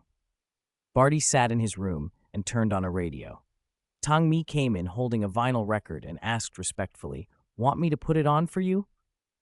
"Put it on," John replied without looking up and turned another page. The record dropped into a brass phonograph. The needle found the groove and the needle danced. A slow, melodic tune filled the room, like a fishing boat gliding onto a calm sea. John turned the page again. On the third page, the rhythm tightened, the melody grew urgent, and the storm began. Cloaked figures, Death Eaters, appeared outside Nocturne Alley, led by a harsh, sharp laugh. They surged forward. Beyond the roses, the garden erupted in flashes of color as incantations collided. The hedgerows shifted. The flower beds snarled into a living labyrinth that devoured life. Barty listened to the music as if it were a private thing. Everything outside seemed distant to him. Green light flashed, red light braided with it. Some Death Eaters screamed Crucio, but before their hexes could land, suit-clad security guards closed in. Shield charms sprang up and repelled spells that reached their targets. Avada, a Death Eater began. A security guard raised his own wand and fired. A dazzling crimson beam punched through the Death Eater's defenses and sent him tumbling into the flower beds. Beautiful petals turned to barbed thorns, stems coiled and crushed flesh, dragging him into a pit no charm could reach. The guard's face was ice. The ring on his hand dimmed slightly as it absorbed the strain. The hedgerows split and swallowed attackers one by one while the guards moved forward to harvest them. "Reducto," one shouted. A wall of blossoms exploded outward. A masked Death Eater burst through. "Electo," Amicus Caro bellowed, but the flower wall on the other side was breached first. Electo ripped off her mask and tumbled free, locked in battle with a guard. She was powerful, but the man across from her had been given an arsenal to match. "Oh dear, a mocking voice said. The Caro siblings turned. A man in a tailored suit stood there, a matchstick between his lips, a smile full of regret on his face. "The gardener has been tending this place for a long time." As the siblings pushed into the front hall, he called out, "Welcome to the hunting ground." He tilted his head and made an almost courteous gesture. "I hope you enjoy yourselves." They exchanged a glance of mutual confusion. Electo leveled her wand. The man frowned and said, "This one's dangerous." "Good that you know," she snapped, already angry from the earlier encounter. He arched an eyebrow. "I don't want to be rough with a lady," he said with mock politeness. Then he shouted, "Who wants this little bunny?" Little bunny. Electo's expression went cold. She had never been called that. Before she could react, a red beam struck her and sent her flying. Fingerman Ox roared, "She's my prey!" Amicus lunged to help his sister, but a gleaming hook pierced his shoulder and a terrible force dragged him into the flower wall. When he finally tore himself free, his shoulder bled freely. The taciturn man in the suit stared at him as if appraising a specimen. Once the siblings were taken down, more Death Eaters surged through the hall. Impatience tightened the man's jaw. He snapped his fingers, and the security team fell back into the hunting ground. They formed a line. When the Death Eaters were allowed in, the guards raised their wands and unleashed a flood of spell light. Dazzling beams enveloped the intruders. Their rings dimmed under the strain. The man lifted an eyebrow and said, "Much cleaner now." The game went on until dawn. When the phonograph's record reached its final groove and the sun lifted at last, John closed his book and walked to the window. Light warmed his face. "Tell the guests Nocturne Alley will be closed for the day for renovations," he said. He sent the order to the shop assistants, then made his way outside. The garden was a ruin. Flower beds trampled, hedges torn to shreds. The security team dug out the damaged blooms, shoveled pits, and buried the dead under mounds of soil. John found Barty standing among the shovels, watching bodies being lowered into the earth. "It seems I won," he said, glancing at the fallen Death Eaters. His own side had taken casualties, but nothing like what the ill-equipped attackers had suffered. In the disparity of equipment lay the difference. Almost all the Death Eaters had been wiped out. The Caro siblings, fresh from an escape from Azkaban, had managed to flee. Only those two had gotten away. "You need to keep your promise," John told Barty, and patted his shoulder. He walked deeper into the ravaged garden. Tang Mi was already directing the repair crews, brushing soil from her sleeves and complaining, "Sir, can we change the location next time?" "Oz and I were supposed to meet here," Tang Mi muttered. "I think your salary might need to be adjusted," John replied casually. Tang Mi's expression flickered. "Actually, I think this place is quite good, convenient for handling things." "I think so too," John said with a smile. He glanced at the captured Death Eater and chuckled. "Our minister friend should be very pleased." Lord Voldemort, wary of Dumbledore, hadn't dared to show himself in person. Ironically, that meant the measures John had prepared had gone unused. He cast a quick look toward Barty's house. The floorboards were riddled with crystal-like magical devices, traps that had not needed to be sprung. Chapter 318, Marvolo's Sword and St. Mungo's. "You look like you've never been hurt," the healer said in amazement. Mr. and Mrs. Longbottom had come to St. Mungo's for follow-up examinations. The healers examined them and repeatedly shook their heads in disbelief. "This is a miracle," one of them said. "No one has ever recovered from that state back to normal." Even injuries that seemed permanent had been undone. The Longbottoms could hardly believe it themselves. It felt like waking from a long nightmare into something impossibly beautiful. Mr. Longbottom held his wife's hand tight. She smiled back at him. "Neville?" Neville, who had accompanied them, led them through the ward. Harry and the others were there visiting the injured Arthur Weasley. Hermione stared when she saw Mr. and Mrs. Longbottom. Neville introduced them with obvious pride. "These are my mum and dad." "Hello, Mr. and Mrs. Longbottom," Hermione said quickly. Ron and Harry studied the couple closely. Harry remembered Moody's description of how the Longbottoms had been left, broken and tortured beyond recognition. They did not look like victims of such horrors now. Neville's face shone with happiness, and Harry felt a pang of envy. A faint throb ran across Harry's forehead. He touched his scar and frowned. Hermione noticed at once. "What's wrong, Harry? Is your scar hurting again?" Mr. Longbottom looked at Harry with a complicated expression. They had been members of the original Order of the Phoenix and had known of Harry all those years ago. "You look very much like your father," he said softly.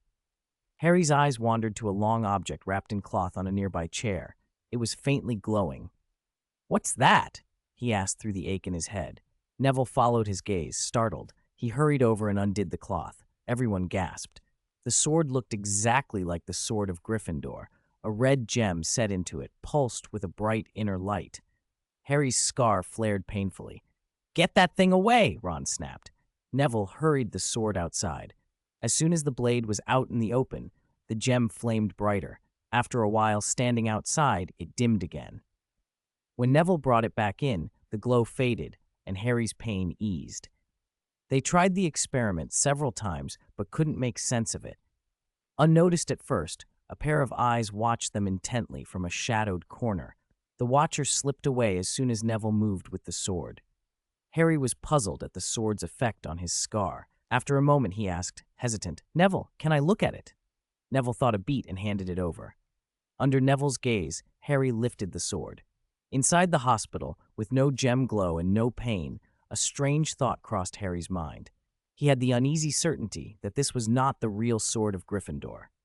"It's not Gryffindor's sword," he said. Neville, examining it more closely, agreed. "This is called the Marvolo sword." "Marvolo," Harry echoed. The name rang a faint bell, though he couldn't place it. He returned the sword to Neville, and the two of them drifted back into the ward's hum of conversation. Mr. Longbottom was asked whether he intended to return to the Auror office. Once among the finest of Aurors and admired by many, he now said quietly that he did not plan to go back. He and his wife had been too changed by what they'd endured. Neville had begged them not to. "We are no longer what we once were," Mr. Longbottom admitted. Harry felt a stab of regret. From Moody's account, both Longbottoms had been formidable Aurors. He didn't know whether other members of the old order had any inkling of their recovery. The Longbottoms were checked out and prepared to leave. As they stepped back into the world, Neville noticed the sword pulse faintly one last time. The Longbottoms needed time to reacquaint themselves with life. Neville took them to see Nocturne Alley, which they had remembered as a place infested with dark wizards after Voldemort's fall. Mr. Longbottom's face lit with disbelief. "I never thought it would be like this," he said. "This place, it's cleaner, safer." "Too bad it's under renovation today," Neville said with regret. "You should see it when it's finished." The amazing thing about magic was how fast it could repair damage. In less than half a day, the dark alleys had been swept and restored. Meanwhile, John was back at Silverhand Manor, waiting for an awkward meeting with Old Barty. "You should have told me," Old Barty said. He had heard at the Ministry of Magic about the chaos in Nocturne Alley and the devastation after the battle. He'd refused to let Aurors intervene, but he'd come straight to Silverhand Manor to find Johnny Silverhand. To him, the actions against Death Eaters had looked dangerously reckless. If the Ministry had stepped in sooner, they might have rounded them up properly. John, his face hidden behind a silver mask, watched Old Barty pace. He had a slow smile. "Old Barty, I think this calls for celebration." "Celebrate?" Old Barty sputtered. "Celebrate that you went and fought Death Eaters on your own?" "No, no." John pushed Old Barty down into a chair, pressed his hand to the older man's shoulder, and, with a snap of his fingers, 2 glasses of wine drifted across the room. "Celebrate the gains this whole affair has brought." "Gains?" Old Barty's brow tightened. Had John captured more Death Eaters? John poured a glass and handed one over. "This has made your son less difficult," he said pointedly. Old Barty stiffened. "What does this have to do with him?" "The Death Eaters came looking for your son," John said, swirling the wine and watching the older man's features change like the liquid in the glass. Old Barty's facade faltered. Since taking office, he had tried to stop thinking about his son. It was easier, he had decided, to consign him to some corner of the world and move on. He had never hoped for reconciliation. Yet the possibility, the faintest hope that things might be repaired, made him audibly scoff. "That waste of a son still bears the stain of torturing Auror Longbottom," he said. John sat up straight and fixed him with a calm, almost clinical look. "Have you ever considered that your son didn't actually do it?" Old Barty's glass slipped from his grasp and shattered on the floor. Wine splashed across his trousers. "What? Mr. and Mrs. Longbottom were not tortured by him," John said. "He was a poor wretch who happened to be there." He was right there," Old Barty muttered, bewildered. "They caught him right there." "You may not believe me," John said, "but you should believe 2 other people." "Who?" "Mr. and Mrs. Longbottom." Old Barty's protest died when John added, "They have recovered." He could see the effect his words had. Old Barty looked stunned, then agitated. "They've been discharged from St. Mungo's. Go and see for yourself." That was like a bolt of lightning to the minister. Old Barty stood, then sat, then stood again. He seemed unable to steady himself. If what John claimed were true, that his son had been set up, how would he face the boy who had lived under the imperious curse for so long? How could he explain the years he distanced himself, all in the name of his career? The ideas swarmed in his head, and he clung to none of them. He left the study in such a hurry he almost tripped getting into his carriage. The frantic, disheveled movement was far from the composed image of the Minister of Magic. He set off for St. Mungo's with all the certainty of a man desperate to know the truth. Regardless of Old Barty's confirmation, John still had reason to be pleased. Basil had delivered a letter bearing the Bilby family crest, and almost immediately another missive from the Wizengamot arrived. The initial review of the Blood Curse thesis has passed. John opened the letter from Darman Alex Bilby. It was formal and stamped with the Bilby crest, a rare flourish from Darman Alex, who and his brother were never on the best of terms. He only used the family crest when he felt the occasion warranted the utmost formality. Once John read the letter, it was clear why. The Wizengamot's initial review had found no technical flaws in the thesis. That meant their doubts would have to focus elsewhere. Some members remained suspicious of other aspects. Could a Hogwarts student possibly have collaborated so closely with one of the world's foremost potion masters? Perhaps the students' input was trivial, they suggested, yet co-authorship promised equal credit. That raised the specter of academic favoritism, and it implicated the Merlin Medal the Wizengamot awarded. For Darman Alex, who already held a first-class Merlin, another medal would be a bit of extra decoration.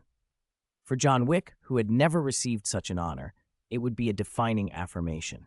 The Wizengamot insisted the medal be beyond reproach. They did not want a student who had ridden someone else's reputation to receive it. So that's why there's going to be a debate, John muttered as he opened another envelope from the Wizengamot.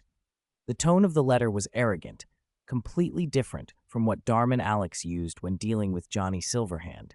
It read, "Proceed to the Wizengamot for the final review debate before December 31st. John's name alone was on the summons.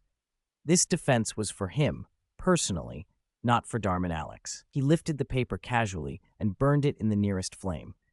Just then, an unfamiliar owl swooped in, dropped a letter, and flew off. John recognized the handwriting immediately. He opened it. It was Slughorn's reply. After half a year, a reply at last, and not what John had hoped for. Slughorn thanked him for the mead. "John, thank you for the mead. I have tasted many over the years, and yours is the best I've had. I ought to let my friends sample it." The rest of the letter praised the mead and hinted at future social gatherings, but it did not answer the question John had asked. Slughorn was, predictably, sidestepping. The Christmas mead had not loosened him. John burned that letter, too, without a flicker of surprise.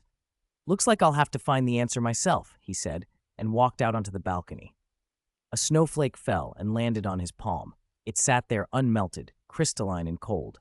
He held it a moment before carrying it back to his study. On his table, a crystal ball lay half-covered in haze. When he brushed its surface, a misty scene of 3 figures coalesced inside. He withdrew his finger. The snowflake in his hand was still cold. "This is a heavy winter," he thought. Snow continued for days through Christmas, even drifting into Nocturne Alley. John returned to Hogwarts to find the castle quieter than usual. Tom hadn't gone out with him. Malfoy had been watching him in his stead. This, John discovered, was not the first time Malfoy had dozed off while walking the dog. Malfoy was half buried in a snowdrift when John found him, a music box playing beside him, and Tom sprawled on his back with his paws in the air. John stared for a beat. A young dog could sleep anywhere. A young man could not. He shut off the music box, gave Malfoy a nudge, and scooped up Tom. Malfoy blinked awake, 2 frozen trails of snot dangling from his nose. Tom opened his eyes and tried to lick John, who kept the dog at arm's length. "John," Malfoy said, shivering as he rose. "You're back." "Thank you for walking him, Draco," John said, feeling a tinge of guilt. "Go back and have Daphne brew you some hot wine," Malfoy muttered. "If you say that, I won't be cold anymore," John replied, amused. Malfoy shivered again and brushed snow from his robes. "Neville came back early," he added. "Daphne's been very irritable since she got a letter." Malfoy's voice carried the memory of Daphne's expression yesterday, furious enough to frighten. "Did you say something to Daphne?" he asked cautiously. "No." John frowned. He hadn't written to Daphne. Malfoy was puzzled. Something else had stirred her to such a state. They walked back into the castle together, passing Peeves, who seemed to be working overtime for the holidays. With so many students gone because of Umbridge, the poltergeist had little to do. He was in the midst of smashing an unused classroom when they passed. He dropped the chair and shuffled over, suddenly obsequious. "Mr. Wick," Peeves offered, "if you gave me some dung bombs, I'd teach that annoying Inquisitor a lesson for you." John smiled faintly. "I don't remember saying I disliked her." Peeves stiffened, then chuckled. "Everyone hates that pink toad." "True enough," John agreed. "I'll fund it. 10 dung bombs. Would that be enough?" "Enough. Plenty," Peeves crowed. John told him to get them from the Weasley twins after the holidays. Peeves doffed his hat and bowed, delighted. Back in the Slytherin common room, John found Daphne exactly as Malfoy had described, golden hair loose, furiously tapping ink onto paper. John caught a glimpse, accidentally, of the letter she was writing. "You little, if you've got the guts, show yourself. Don't think you can hide. I know you're home. I'll stuff socks in your mouth.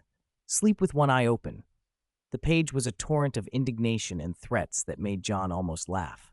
When Daphne finally noticed him, she shrieked, snatched the letter, and fled into her dormitory. A moment later, she barreled out again, grabbed the letter back, and disappeared. John and Malfoy stood in silence. "How long has she been like this?" John asked. "Since yesterday," Malfoy replied, still a little pale from the memory. The idea of Daphne Greengrass reduced to a jealous scold felt mildly absurd. John gave him a sober look. "For your safety, forget what you saw." Otherwise, I can't guarantee she won't physically erase your memory, John added. Malfoy swallowed hard. The warning made sense. He kept his head down and his lips sealed for the rest of the holidays.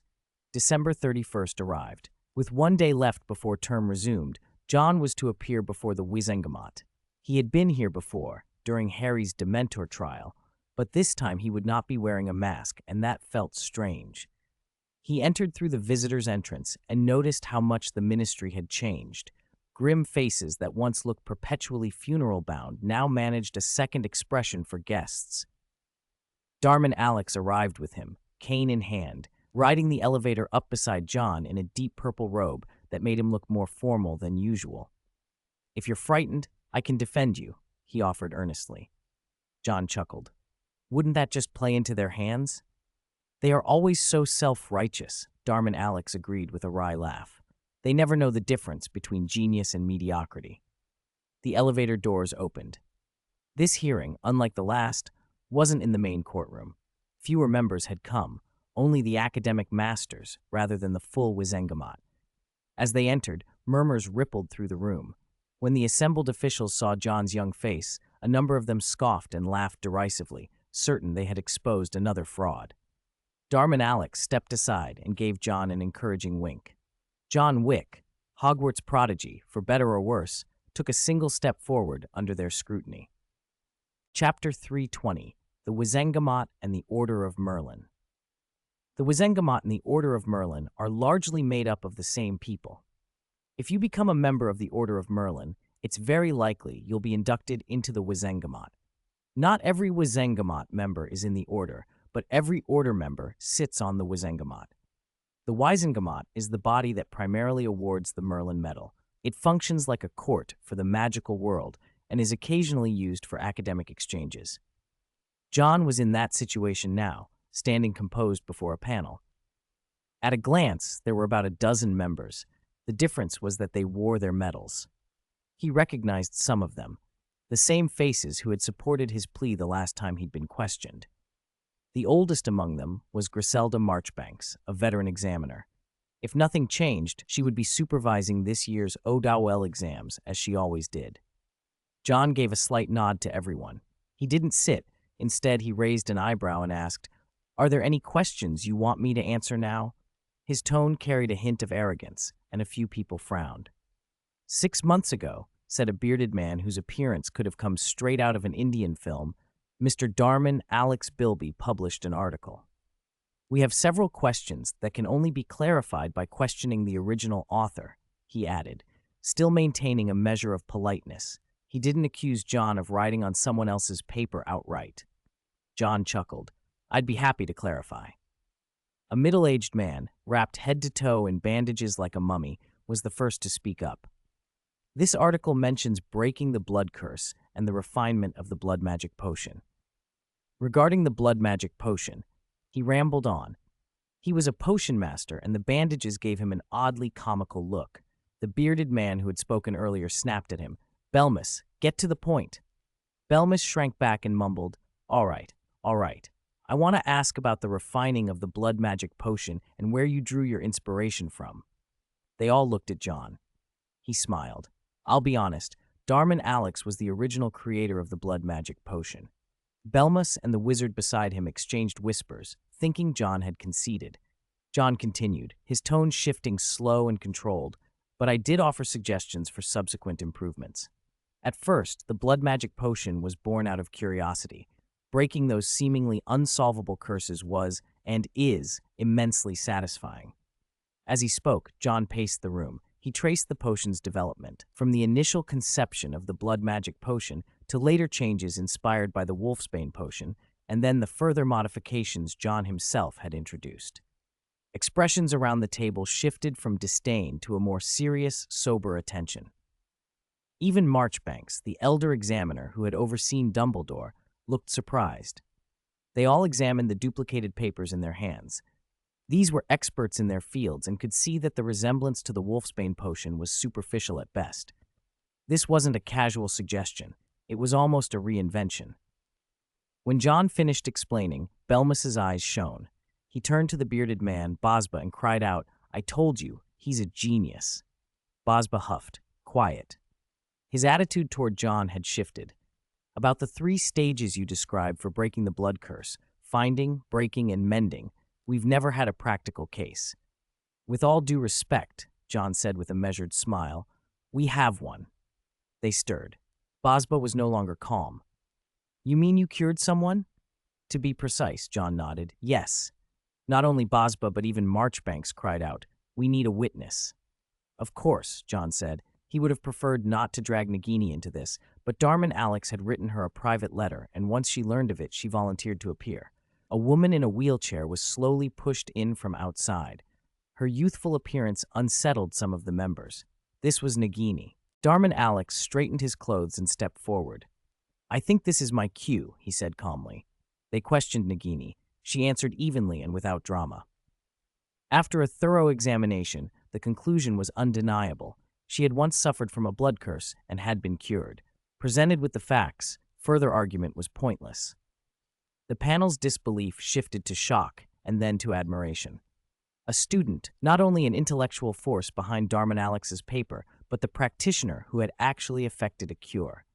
Such competence, such skill. Approval and respect spread through the room, and their earlier irritation at John's manner was forgotten. John Wick. Bosba stood, and the others followed. His voice was respectful. Your discovery has solved something we thought impossible. Mr. Wick, I am certain you will receive recognition from the Merlin Medal. He bowed, and the others did likewise. Marchbanks murmured, a new star of Hogwarts, so dazzling, so brilliant. Having invigilated Obuels her whole life, she was genuinely excited to see someone more extraordinary than even Dumbledore himself. After today, the name John Wick would spread well beyond Hogwarts. The only pity, she thought, was that the blood curse was rare, and the blood magic potion would never be as ubiquitous as the Wolfsbane potion. Still, it was enough for a second-class Merlin medal, and the fact that John was so young meant he would likely become the youngest recipient ever. They set the medal investiture faster than Darman Alex's previous one. The review had already taken 6 months. John checked Nagini's recovery. You'll be fully recovered before March. You should do the rest of your convalescence at the branch. She was healing well. Nagini smiled. If my recovery helps you get the Merlin medal, it's worth it. John glanced at Darman Alex, who swaggered with his cane. The Merlin medal can't compare to you, John said with a helpless shake of his head. There's someone else watching.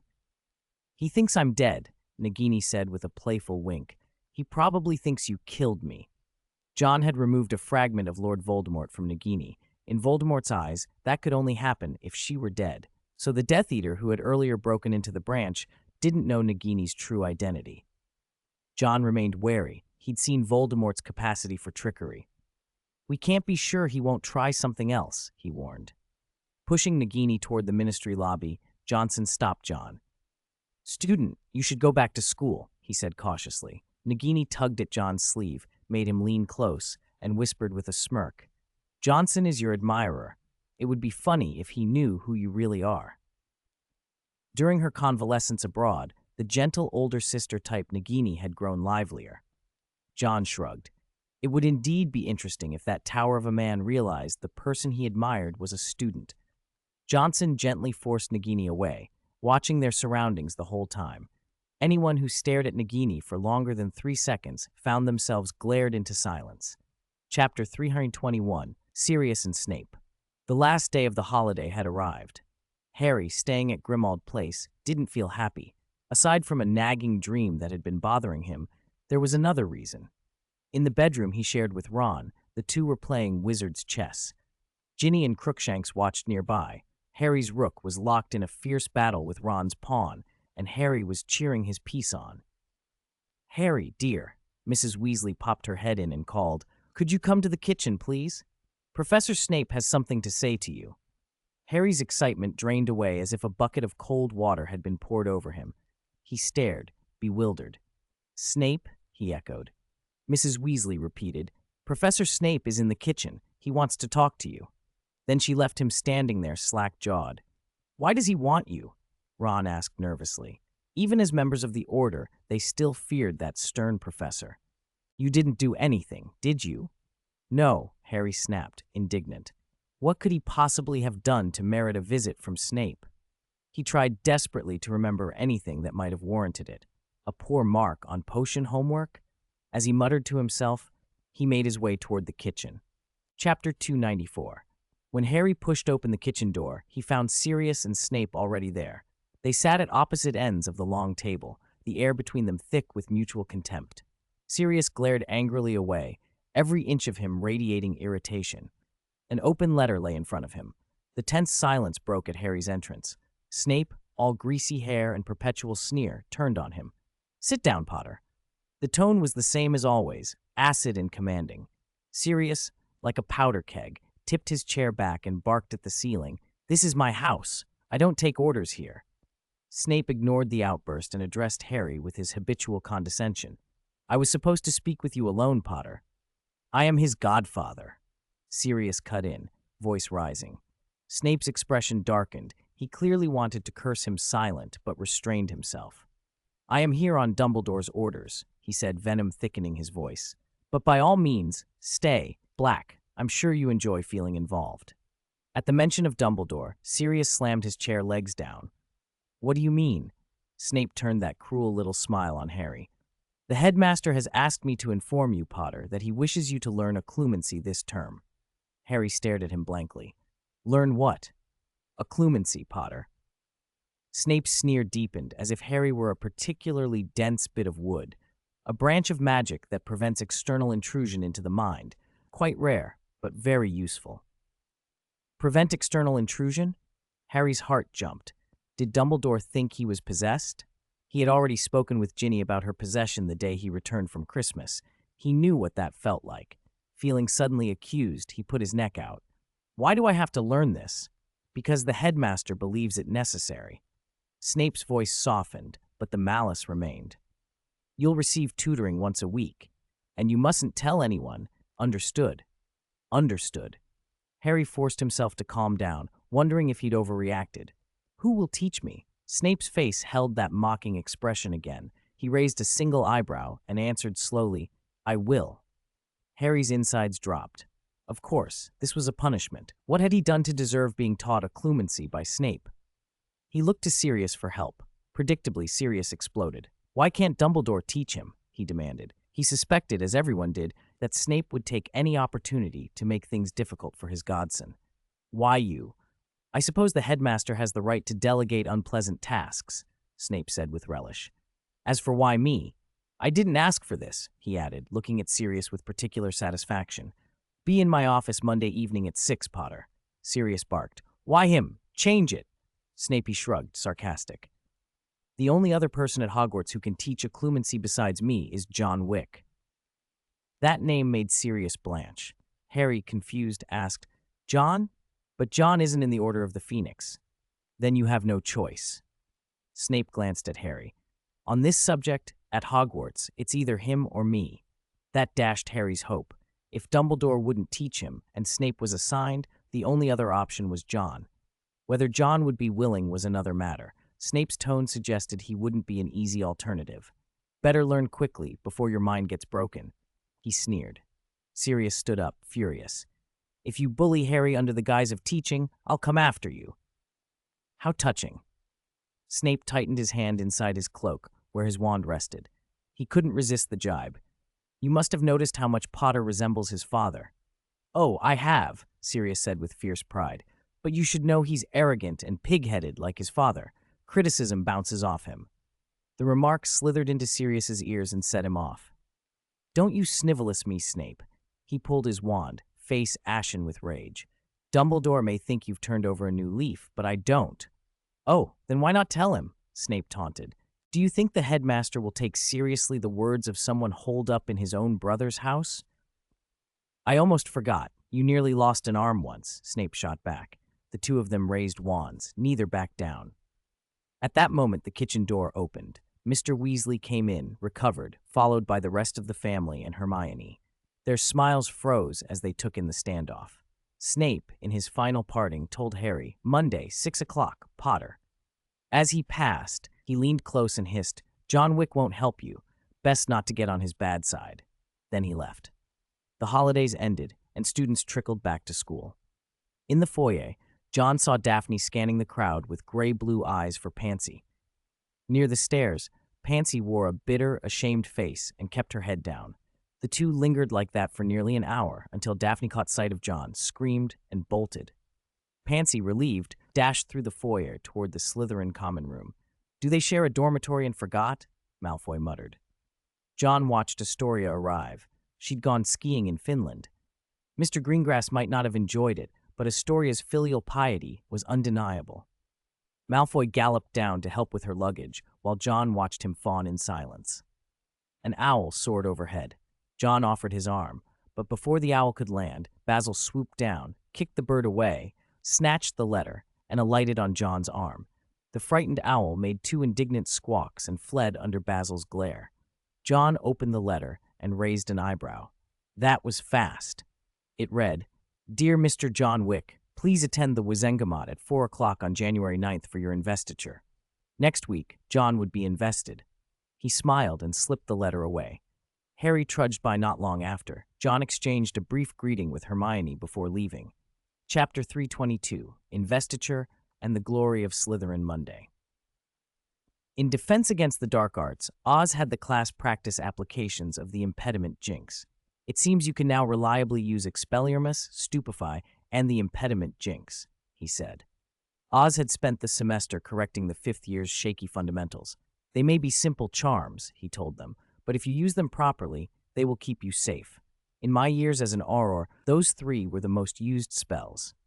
In many situations," he added, "they're more effective than higher-level charms." Oz taught with an Auror's pragmatism. Power mattered less than speed and reliability.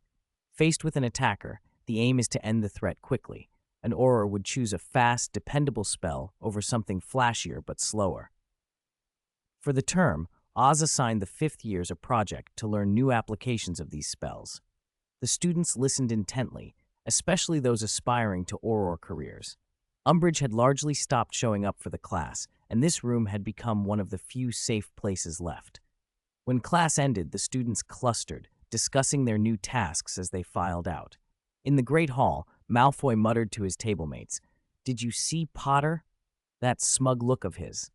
He'd noticed Harry's distracted air in class and assumed the worst. "He probably thinks, savior of the wizarding world. I'll ace it instantly," Malfoy sneered. Harry's strength in defense had always irritated Malfoy. John, who excelled in the subject, raised an eyebrow and said lightly, "If you put as much time into studying as you do watching him, you might catch up." Before Malfoy could retort, a gust of motion swept by. Daphne, chasing Pansy. Pansy had tried to hide in the common room all day yesterday, but she couldn't avoid bumping into Daphne in class. Daphne's voice was a flurry. "You almost made me." She flushed crimson at her own bold invitation. Pansy stammered a dozen apologetic phrases.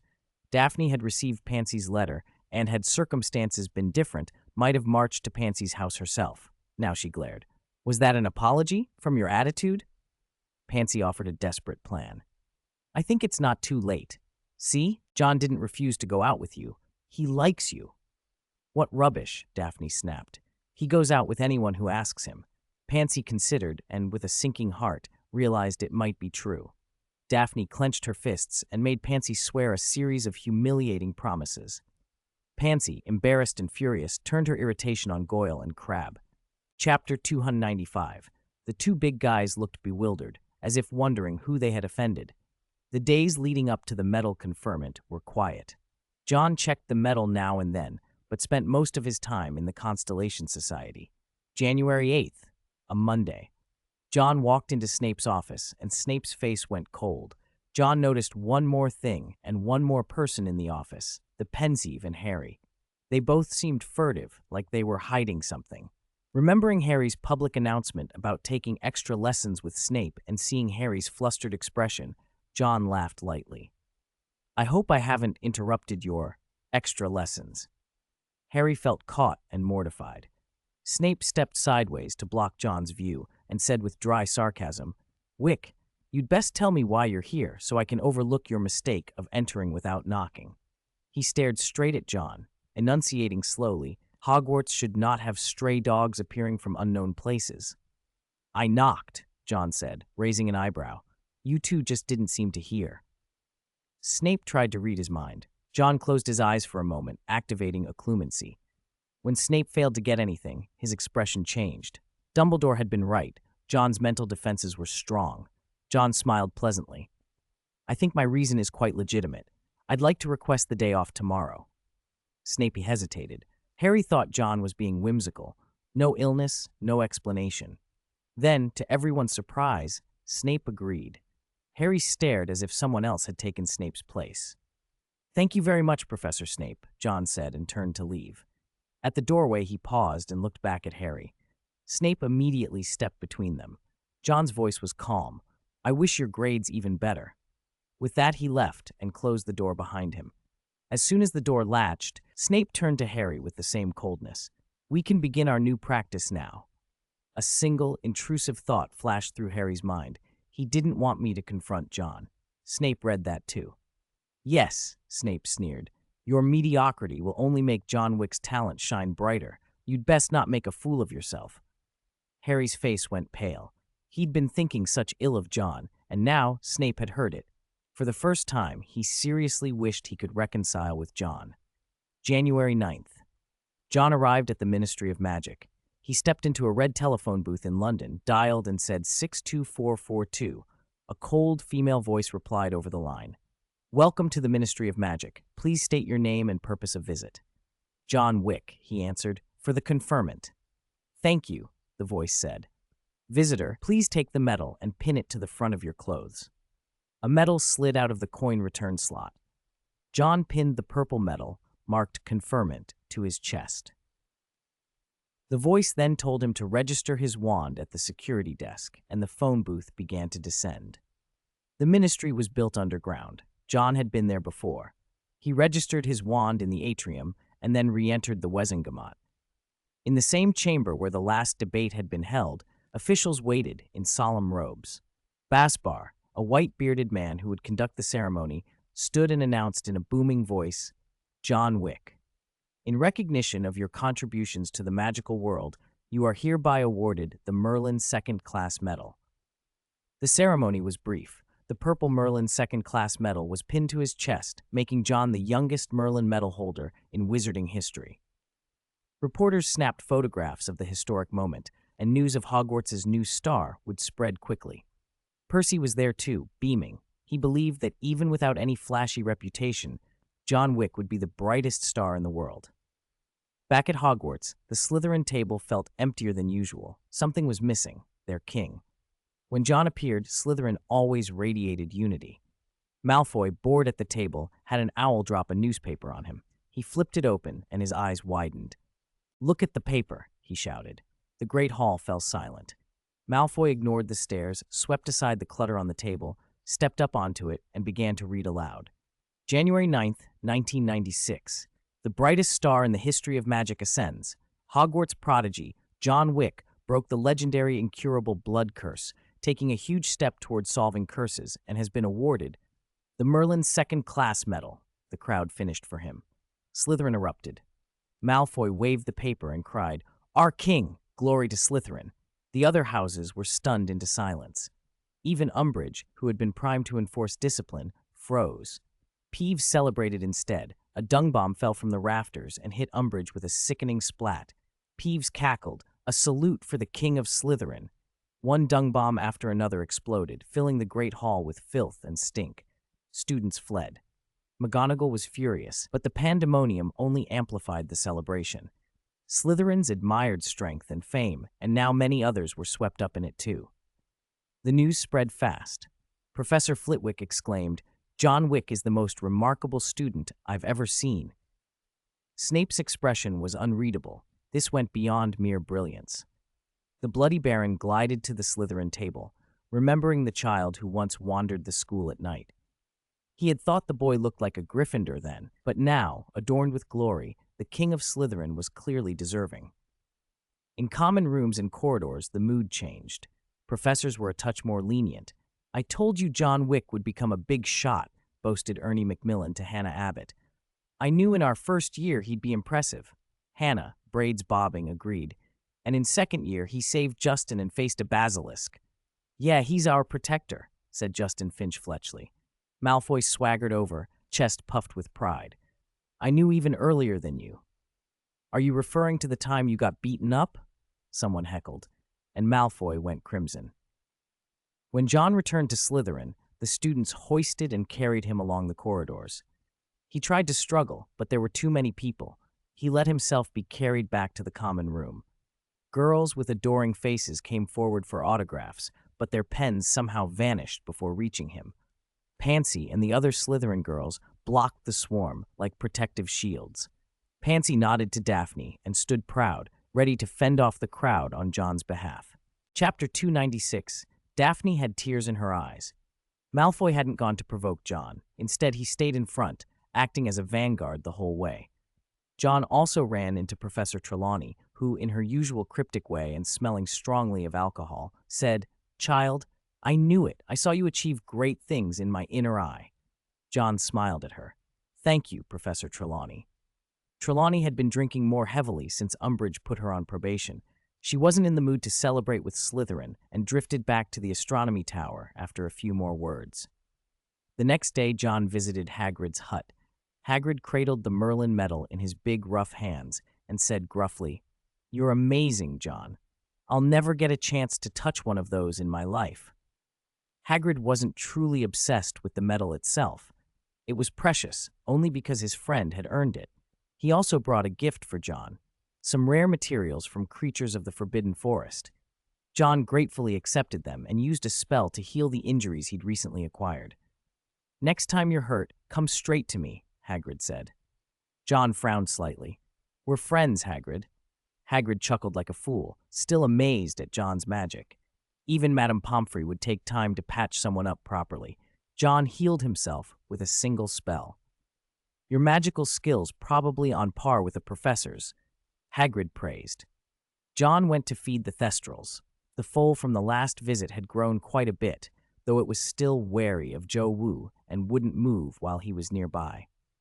John tucked the Merlin medal into his satchel and headed for the unicorn enclosure. He wanted some unicorn horns and other materials. Wei Wei was delighted to see him. John brought constellation to the unicorns, a practice that had become an unspoken arrangement. John would bring constellation, and the unicorns would give him horns. The golden liquid they offered intoxicated even Clark. "This is the best wine I've ever tasted. The magic in it makes unicorns even stronger." John prepared 3 bottles, opened one there, and Clark hid the other 2. Clark had to be careful of those greedy little unicorns. Wei Wei, indignant, made it clear she wasn't one of the greedy ones. After getting some unicorn horns from a tree hollow, John also wanted to take a few leaves from the large sacred tree. The tree was important to the unicorns, and with constellation present, Clark reluctantly agreed. Leaving the unicorn enclosure, John ran into a group of centaurs. "Leave our forbidden forest," one of them snapped irritably. "And that big wizard." The big wizard was Hagrid. John looked up, and the pressure of his presence descended on the centaurs. "Watch your words," John said coldly. "It's not your forbidden forest, it's ours." That set the centaurs off. One of them knocked an arrow, voice flat. "We do not kill the young." They lowered their bows and came to a halt. John walked past them and then, without warning, drew his wand and sent a white beam that pierced through 5 or 6 trees, striking the ground and instantly blowing a pit. Smoke and dust roared up and trees crashed down. The centaurs staggered, hooves scrambling. John said calmly, "I don't kill the young either." His pupils narrowed. They took on a vertical slit look, and his voice went icy. "If you use that look again, I will consider it a provocation." One centaur went rigid, limbs freezing as if chilled to the bone. "What did you do?" the others gasped. "Just a small lesson, to teach you to control your temper," John said to the one who seemed more reasonable. "You should know I can do things you don't expect." The fallen centaur wasn't in mortal danger, but his stiffness left him unable to move. For John, wiping out the whole group would have been easy. Their bows couldn't pierce his scales, and his shadow could devour their lives. Centaurs, skilled in divination and sensitive to danger, were ill-tempered, but when they truly sensed threat from John, they dared not press it. "Remember this," John warned. "If my friend Hagrid is harmed, I will repay the centaurs 100-fold." With that blunt warning, he showed no patience for would-be squatters claiming the forest and left the forbidden forest. Not long after he returned to the castle, an unexpected letter arrived and was handed to him. He glanced at Daphne to make sure the delivery had not been a mistake. The envelope was addressed to him. "A letter from Mr. Greengrass to me," he murmured, surprised. He opened it and skimmed the contents quickly. Chapter 324, Mr. Greengrass and the Curse. In the library, Daphne tried to read calmly, but her eyes kept darting to John. She could not hide how flustered she felt. Malfoy cleared his throat twice, hiding his face behind a book, and leaned toward John. "John, aren't you being a bit too direct?" he whispered. John diverted his gaze from Daphne and looked at Malfoy, surprised. "What? I mean," Malfoy said more carefully, "this is a public place. You could do that privately." He wanted to add that John's stare was practically glued to Daphne's face, but after getting beaten a few times, he preferred a tactful approach. As he spoke, John's eyes flicked over to Astoria on the other side of the room, and Malfoy's alarm bells rang. "John, I think you shouldn't be greedy," he warned. "I think you have a lot of energy today," John replied, glancing at Malfoy. "Have you finished your homework? Or has your defense against the dark arts score finally beaten Harry's?" Malfoy froze. That was rubbing it in. He looked at the pile of homework on his desk and sighed dramatically. Life was long, happiness short. Astoria poked her sister and in a complicated whisper asked, "Sister, did you succeed?" "Don't talk nonsense," Daphne hissed, clamping a hand over her sister's mouth. Daphne's last misunderstanding had made her anxious to be seen with John for several days. She didn't want another one. Astoria couldn't break free. Daphne's grip had grown much stronger since she'd been cooking more, and was forced to drop her hand in despair, imagining the stern face of their great-grandmother. Daphne herself quickly covered her nose, as if to ward off something worse. It was a small comic moment that diffused further sisterly strife. John tapped his fingers on the table, the rhythm lingering. He thought of the Greengrass letter. Mr. Greengrass had written after seeing John's achievement in the newspaper. He'd asked John to pay attention to his two daughters. Between the lines, the letter revealed Mr. Greengrass's reluctance and worry. There was a curse running through the Greengrass family, a blood curse that hid in the bloodline and passed down through the women. It hadn't yet manifested in Daphne and Astoria, but Mr. Greengrass feared it would.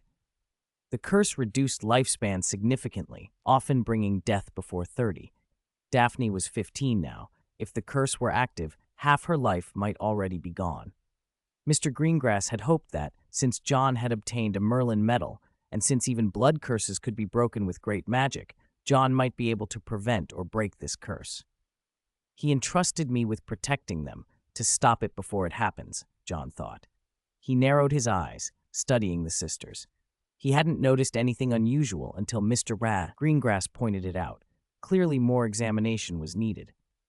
He was lost in thought, unaware that his steady gaze was making Daphne nervous. Just as she was about to give in and bolt, John's badge vibrated. He snapped back to attention, tapped the badge, then rose quickly and left the library. Daphne and Malfoy frowned. Malfoy tapped his own badge and asked Daphne, "Did you get a message?" "No," Daphne said. "Could it be Percy?" Malfoy said. They mostly used a group chat now, and Percy was the only one who sometimes sent private messages. Flair, who was away from school, mostly complained in the group chat about Silverhand Angel investment, unknowingly followed by her boss in the same group. "Could be the other one," Daphne added. Aside from Percy, they had another friend outside school, Jin Ledisley. Jin rarely spoke, but they knew he was involved in things John wouldn't let them meddle in. Elsewhere, in the Constellation Society's armory, John stared at a map, pondering. Several points were marked, but he hadn't found the one he sought. He traced a particular point with his finger, the location of the old Riddle family manor, Voldemort's ancestral home, the closest point to the graveyard. That's the last place to check, he decided. Chapter 297. John rubbed his brow and sent a brief message to Chang. "Do your best." The badge went silent. John sighed. Voldemort was ambitious, yes, but he was also strangely sentimental, evident in where he had hidden the locket, a place he had visited as a child. If John wanted to find the remaining Horcruxes, he had to search everywhere Voldemort had ever stayed. The mission could not be public. Voldemort must not know it was underway. Horcruxes were powerful and insidious. Removing or even touching them required an iron will. Chang was a suitable candidate to handle such a task. John divided his search into two directions, internal and external. Internally meant Hogwarts. If any place had shaped Tom Riddle most, it was Hogwarts. The choice of the Founder's relics as Horcrux vessels already showed how important the school was to him. The diary had ended up with the Malfoys, the goblet in the Lestrange vault, the locket in the cave of his childhood. Hogwarts was very likely to contain another Horcrux, but where exactly within that infinitely strange castle remained unknown. Hogwarts was full of ancient, dangerous magics and hidden places. If the Horcrux was at Hogwarts, only two young people could realistically find it, Harry Potter or Neville Longbottom. Both fit the prophecy. Prophecies were strange, binding things in the magical world. John saw prophecy as a kind of causal magic. Evasion only delayed the inevitable. He knew this well. He had prophetic talent himself. Externally, he had tasked Chang with tracing Voldemort's past movements. Voldemort would never put all his eggs in one basket. John's eyes swept the table. He waved a hand, and the clutter tidied itself away. A map folded back into the surface, and a cauldron appeared. Inside it, a metallic lustered liquid steamed and churned. John tossed in powdered unicorn horn, then plucked a glowing leaf from a test tube and dropped it in. The brew boiled more violently. Turbulent magic threatened to spill over. Under John's careful control, it finally steadied. "It contains immense magic," he murmured. He left that cauldron to simmer and took out another. Behind the hidden display cabinet shelves were rows of test tubes, each containing a pure, clear essence of a soul. He withdrew one, added unicorn horn, and fused them together. The result was a soul potion.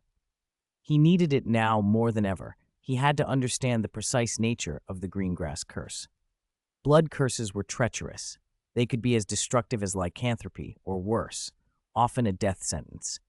The Greengrass affliction did not seem to deform the body visibly, but it shortened life like a slow poison. As pure bloods, the Greengrasses must have consulted famous healers, but none had broken it. "They call it a blood curse," John said to himself, "but it's more deeply rooted in the soul." The soul potion swirled in his hand. John hesitated. Did he need to perform soul surgery? He preferred not to. Even at his level, the soul's mysteries were not something he could fully master. Mr. Greengrass had suggested the curse might be lodged in the soul. If so, John had to make every preparation. Any blood curse demanded long, careful research. He needed to speak to Daphne. John left the armory. From Mr. Greengrass's letter, it seemed Daphne and Astoria had not been told about the blood curse. Chapter 325. Examination and difficulty in breaking. Umbridge had a sharp eye for faults. After inspecting lessons across the staff, she had zeroed in on only two teachers, Hagrid and Professor Trelawney. Her character was unpleasant, but her judgments were precise. Hagrid became nervous under her stare, and once nervous he taught poorly, which made him even more nervous. It was a vicious cycle. Just seeing Umbridge in his class made him picture himself being dismissed. Not long ago, Peeves had chased Hagrid and thrown 10 dung bombs, and Umbridge had been furious. She had wanted Dumbledore to expel Peeves, but she knew Dumbledore would refuse. That only made her dislike anyone associated with him. Hagrid paid the price. John could see from Umbridge's deductions that Hagrid's evaluation score had fallen below 60, a failing grade. After class, Hagrid was crushed. He drank from a mug the size of a small barrel while the trio tried to comfort him. He told them not to come by after dark. He didn't want to get them into trouble. He could already picture the day he would be removed. Tears leaked into his beard.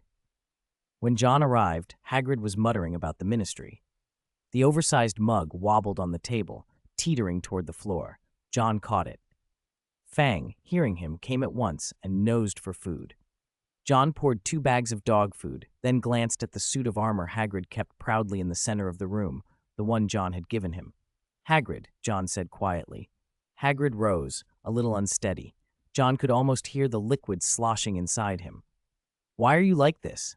You forgot to feed the Thestrals today," John said lightly, setting the mug down. Hagrid's face, the color of a beetroot, turned toward the door with a gust of wind. He almost nodded off, and John decided it was best to leave before the old man fell asleep at the table. As John stepped out, he found Daphne waiting outside, nervous and pale. Even through the door, the smell of alcohol was strong. "It seems Hagrid's had too much to drink," John said helplessly. Daphne frowned. "Why have you asked me to come?" John had summoned her for a reason. Daphne's cheeks warmed when she guessed a reason. "Is this something we can't discuss at the Constellation Society?" she asked, immediately regretting how it sounded. John tossed a piece of raw meat to a young thestral and said, "It's not convenient there." Daphne's pulse quickened. "Not convenient," she repeated, alarmed and a little excited. "Then where? We need somewhere more private." John glanced around and started toward the forbidden forest. Daphne followed, nervous as they went deeper among the trees. Her mind, raised in a Western household and unaccustomed to such secrecy, conjured all kinds of possibilities. She worried, smoothed the hem of her sleeve, and bit her lip. They reached the old spider den, the place where Sirius had once been imprisoned. The cell was still intact. John cast a shielding charm over the entrance. The hush of the forest pressed in on them. One man and one woman alone in such a place felt exposing, and Daphne's anxiety increased. John stepped in front of her. For a moment she caught the ghost of Riddle's lavender scent, and her thoughts scattered. He spoke solemnly. "This is very important," he said. "It concerns your sister." Daphne froze. Concern for her sister, Astoria, had drained the color from her face. She stammered. "Do you mean? Do you know about the blood curse?" John cut in, watching her closely. Daphne's face flickered with something like recognition before she tamped it down. She tried to smile. "No. What is a blood curse?" "A hereditary curse tied to a family," John said. "It's hidden, and it can be devastating. The greengrass affliction seems to lie in the soul rather than on the body. We need to examine both of you to be sure." John's tone grew serious. "I need your cooperation for an examination. It may be unpleasant." "I'm willing," Daphne said, looking him in the eye. Then she hesitated and asked the question that had been gnawing at her. "Do you think I might be cursed?" "It could be both you and Astoria," John replied gravely. "It appears to come from your maternal line. It's best to test as soon as possible." "What do I have to do?" Daphne asked, glancing around in confusion. John had deliberately not brought her to the society, so the procedure must be private. John gave a small, steadying nod.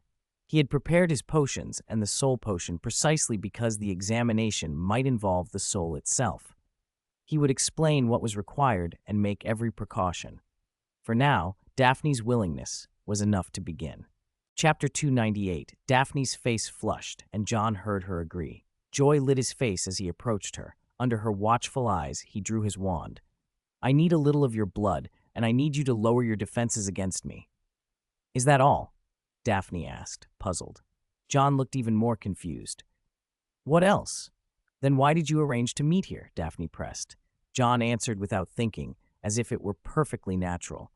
"It's quiet here, and we won't be disturbed. The Constellation Society would do, but this concerns the Greengrass family's secrets." He was thinking of Daphne. The curse was a private family matter. A flash of disappointment crossed her face as John began his examination. He took a drop of Daphne's blood to test for the curse. In his palm, the suspended drop quickly withered, its vitality being drawn away. Daphne felt a strange lightness, as if her energy were being drained. John's brow tightened.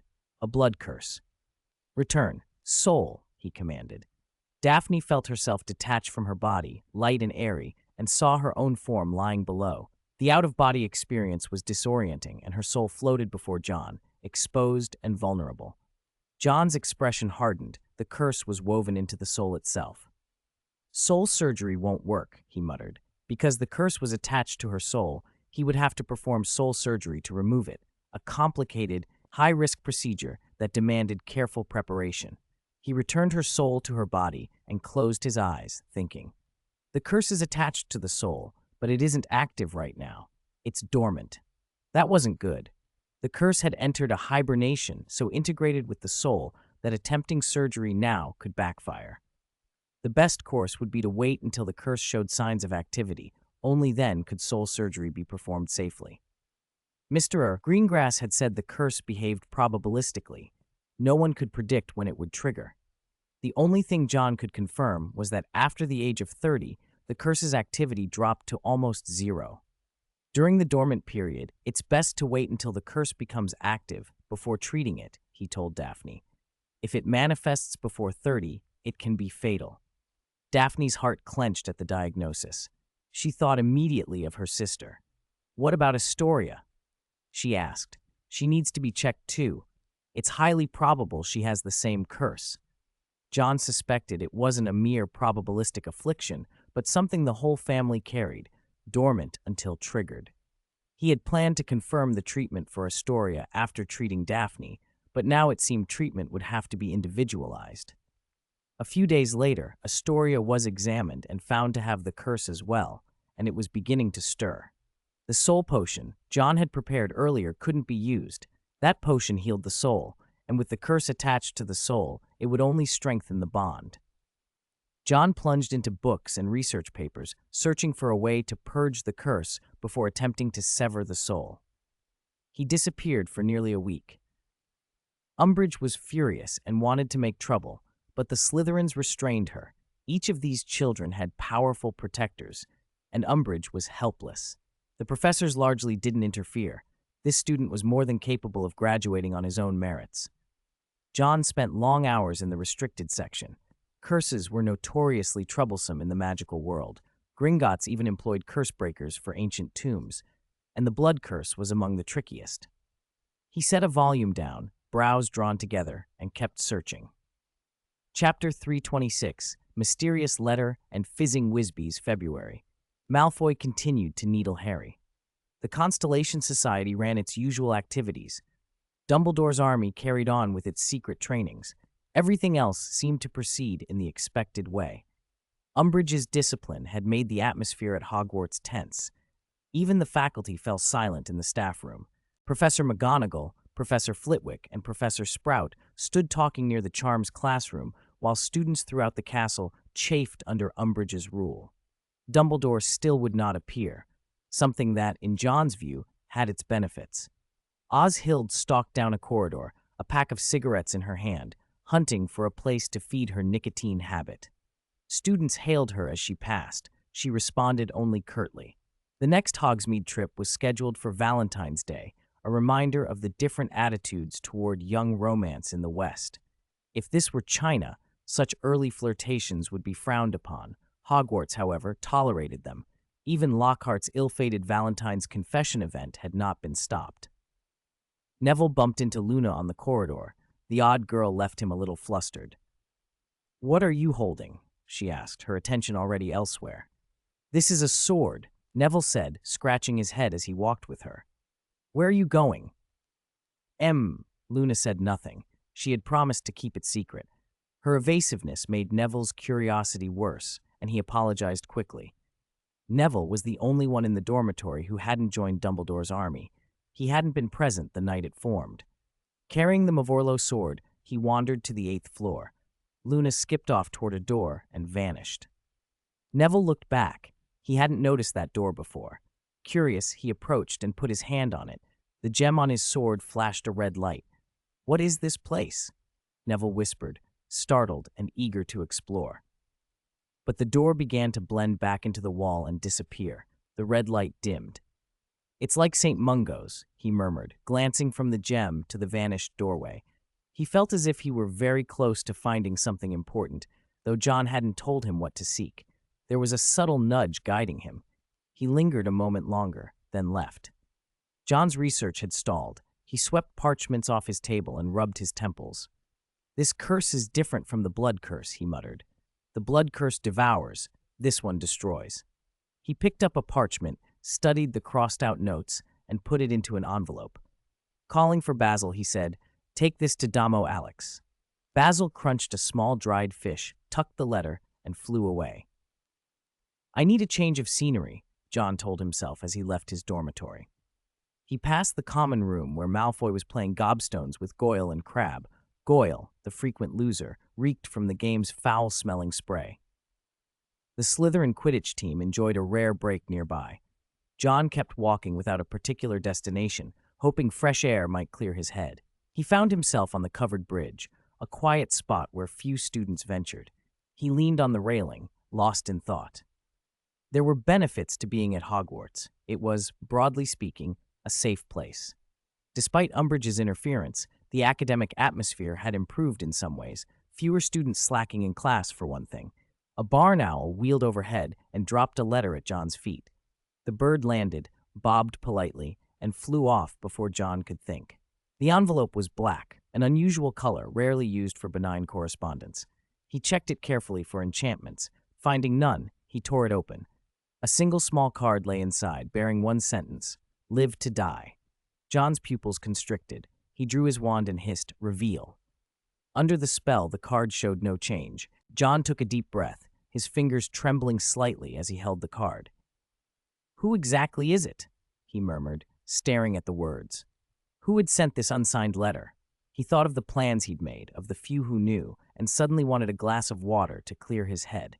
He folded the card carefully and tucked it into his pocket, then stared off into the distance.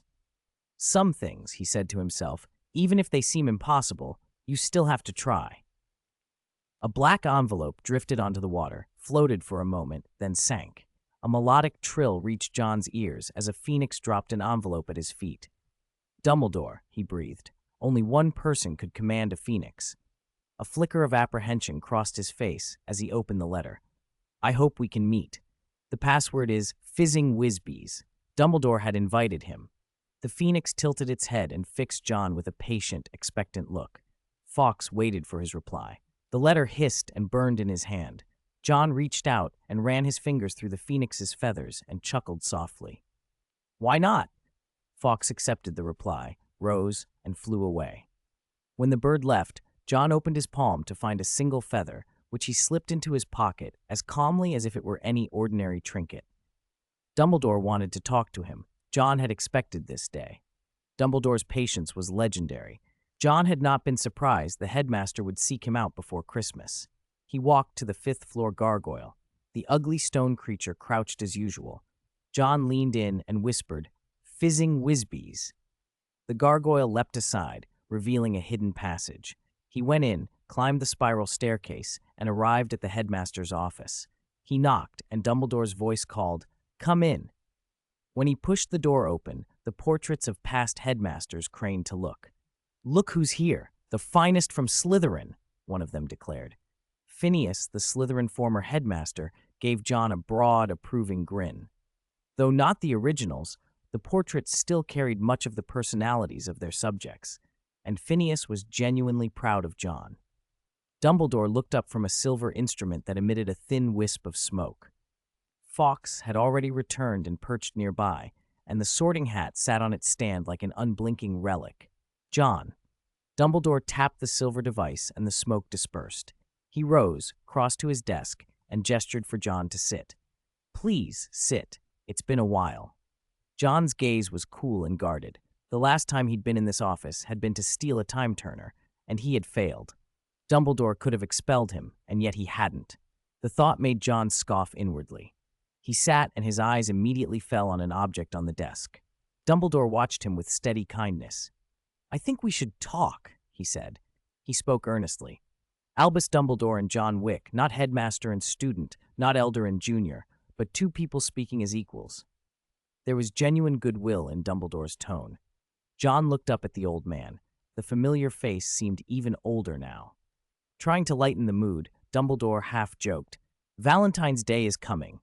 The school doesn't make a big deal of it, but it doesn't discourage students from courting either." He winked playfully.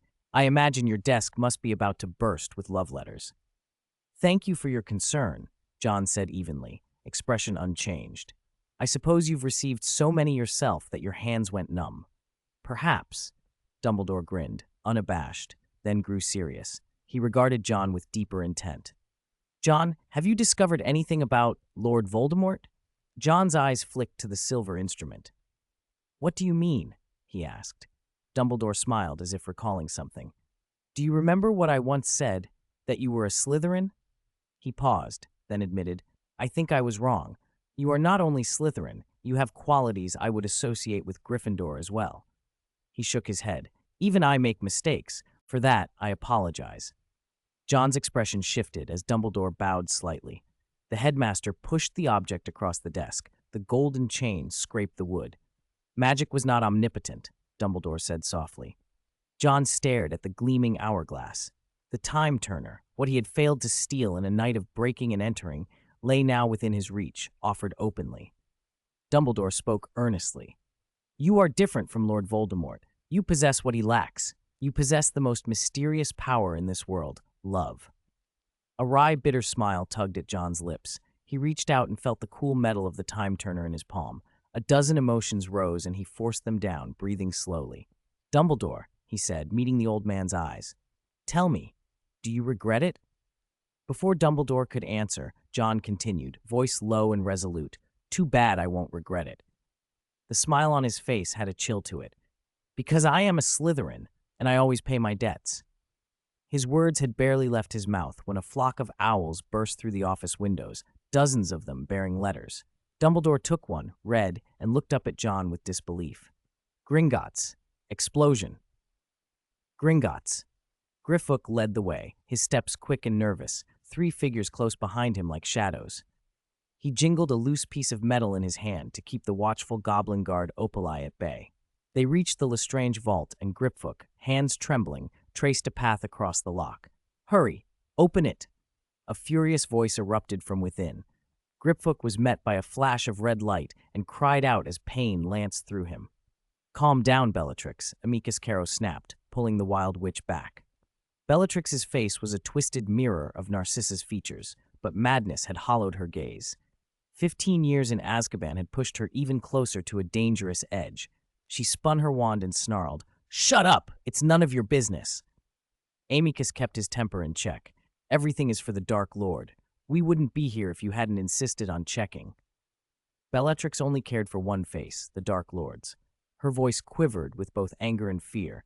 That child, he stole my sword. She stuttered, then barked at Griffook, Open it now! Griffook regretted his luck. He'd been coerced into bringing them here, and the memory of the young Lestrange from his last visit churned in his mind. Bellatrix was dangerous. If anything went wrong, he would be blamed. The lock's gears turned, and the Lestrange vault door swung open. Bellatrix shoved past Griffook and strode inside. This was her vault. She'd no fear of Gamp's law or Gemino charms here. Amicus hesitated, but Bellatrix ignored him. Her eyes swept immediately to where the Gryffindor sword should have rested, and found only empty space. She lurched back, a wild, fearful expression crossing her face. It's been stolen. She took 2 steps back and braced herself against a table.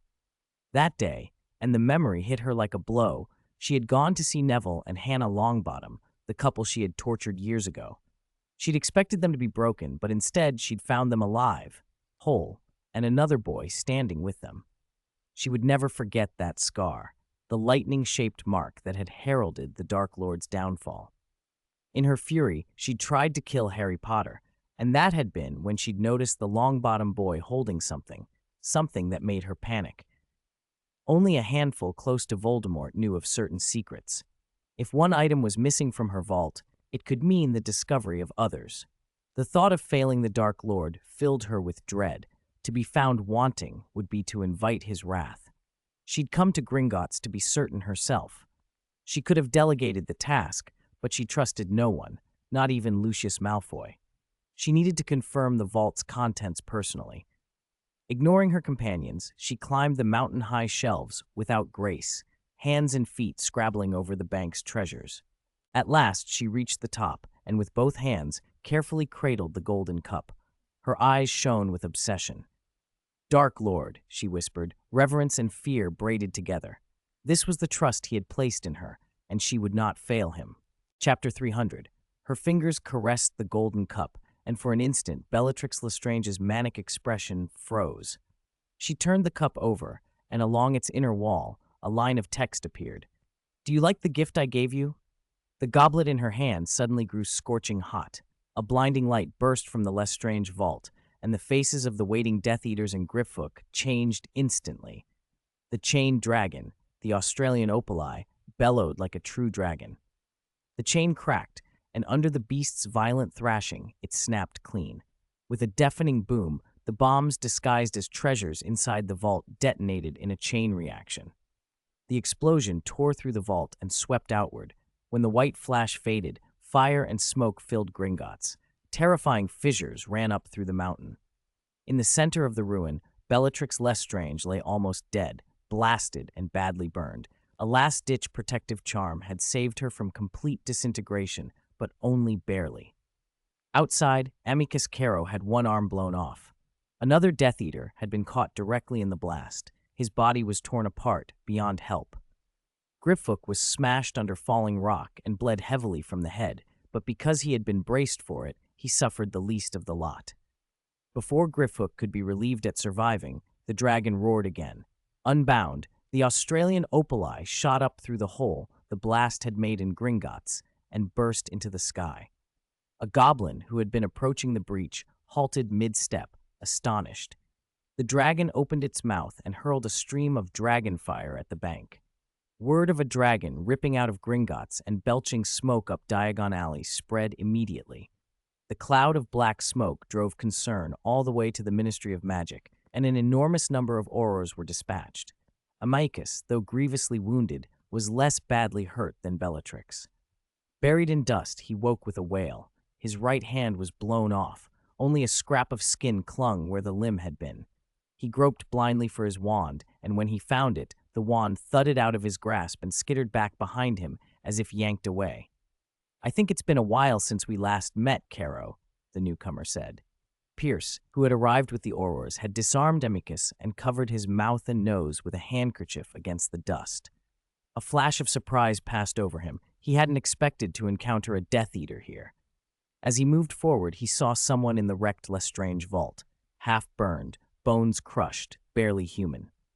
Another stroke of luck, two suspects at once. He approached.